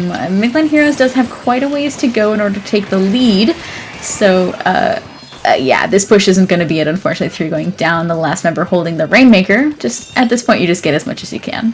Yeah, and they tried their best, didn't quite make the jump. So this position right here is super, super scary. They push Henry out of it, thank goodness, but that position right there is super scary because it's really hard to deal with if you don't know it's there. Also, it just gets so much control of the left side, which is your primary repush. Yeah, trying to push uphill into a 52 on that position is just awful. So it does look like Mictlan Hero is getting back control of mid here, and it looks like they might be going through another cut push. It's not my favorite push on this map, especially against a team that has a Nautilus and a 52 and a Jet. I kind of wish they would rotate a little bit and go street, but we might be able to make this work. Yeah, so a lot of teams favor this cut push because it's really, really fast, but like you pointed out, against the range of Racoon Soup, that could be really desperate. Run forward for the lead. Run forward. A little bit of fall off there from the Nautilus, picking off the Rainmaker and cutting that overtime push to an end. Unfortunate, but... They played it too patiently. Yeah. They played it really, really well going into the cross, but once we got across, we need to just hit the pedal to the metal as fast as we can, because the Racoon Soup lead didn't drop. They just got it to the edge. They got it to the ledge. That's all we had to do. We just had to get a little bit farther, and we had that turf. We just needed to hit the accelerator and go for it. Hear me out. It's controversial. Not a lot of people know about it anymore, actually. I think that push might have died with deep blues. But on that map, if you take the Rainmaker down into the clams basket, if you actually jump outside along the right-hand side, you could have taken lead. Yeah. No, that's a good strategy. Yeah, there's a Especially when your little Nautilus fence is there. top left. Yeah, and they just killed the jet that was up on that wall. So likely, most of the other members of the team are hovering around the mast, right? So they're not going to be in position to stop someone trying to take that like right side jump, right? Mm-hmm. Yeah, that's also another good option. Now that jump is risky, and like it takes some strange positioning to be able to manage it. So a lot of people aren't practiced on that jump, but just would have been funny to see.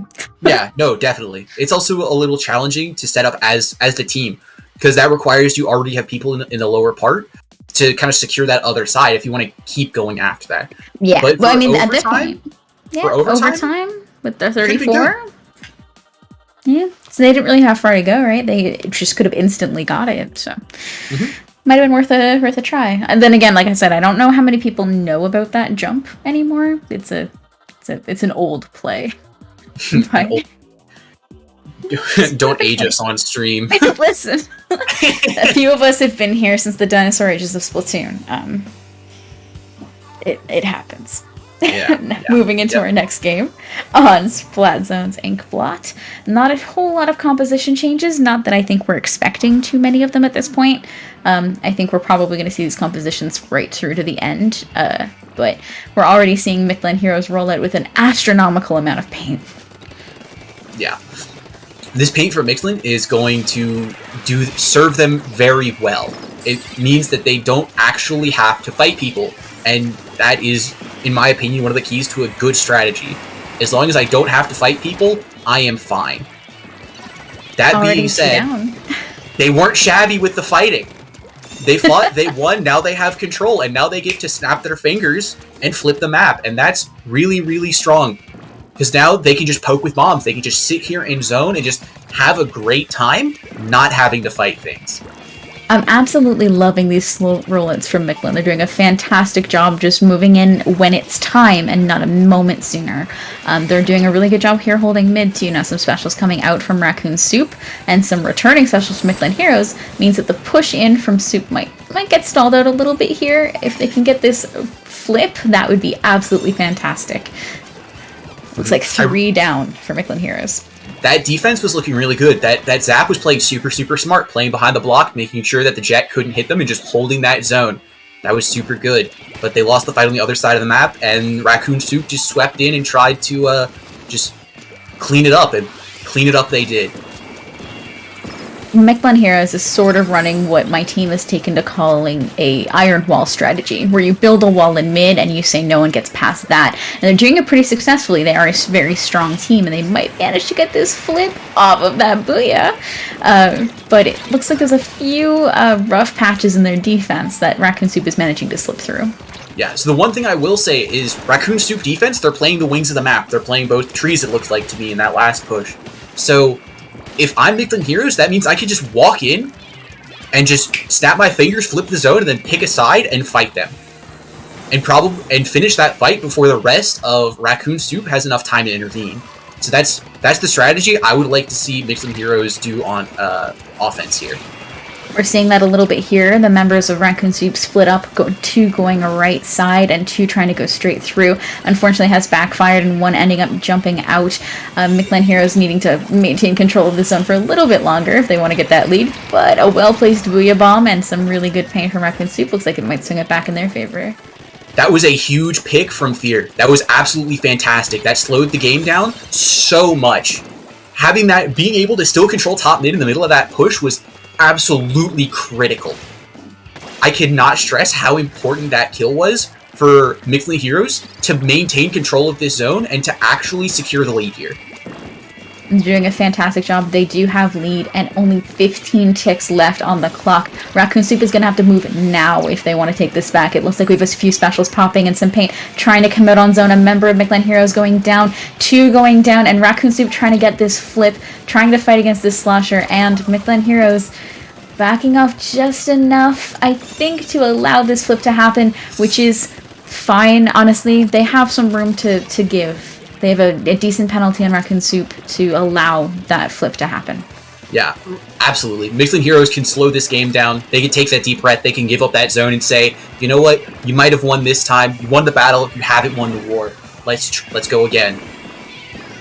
Doing a fantastic job of it here. Mictlan heroes just, again, biding their time, waiting till they have the paint and the specials to be able to come on through. A couple getting popped now, meaning they're about to get moving, and things are getting a little bit messy in mid. They are hopefully going to get that flip and push this on through, but some beautiful paint from Racoon Soup going to pull that back to purple.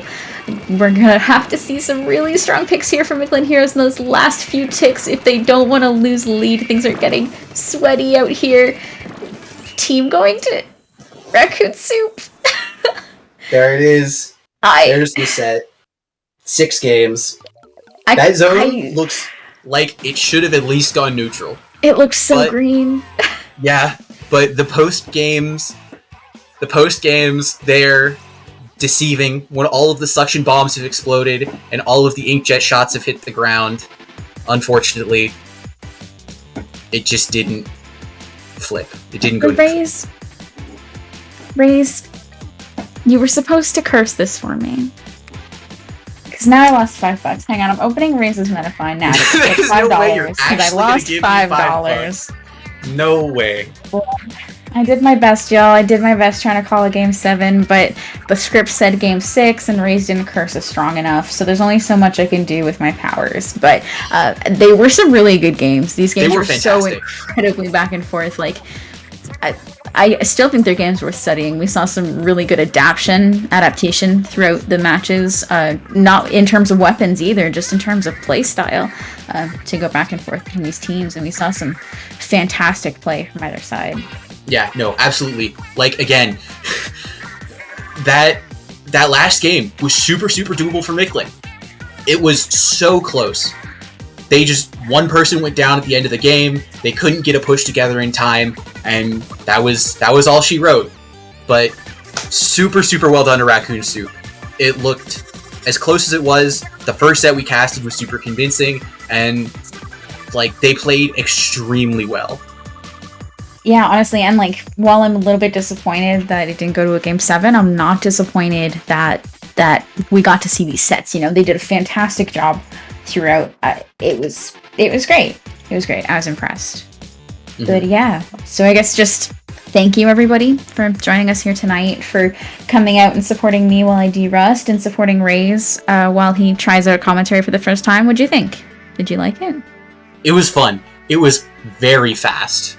This is the reason why I like VOD reviews. Yeah, and I mean, speaking of those VOD reviews, if people wanted to get a VOD review with you, Raze, if they liked your commentary and they liked what you had to say, where would they go to find you? Well, I do VOD review on my Twitch sometimes, twitch.tv/RazeSplat. If you want something a little more personal, at or metafy.gg @RazeSplat. If neither of those places work, you can find me on Discord if you're in the IPL server, and I should be pretty near the top.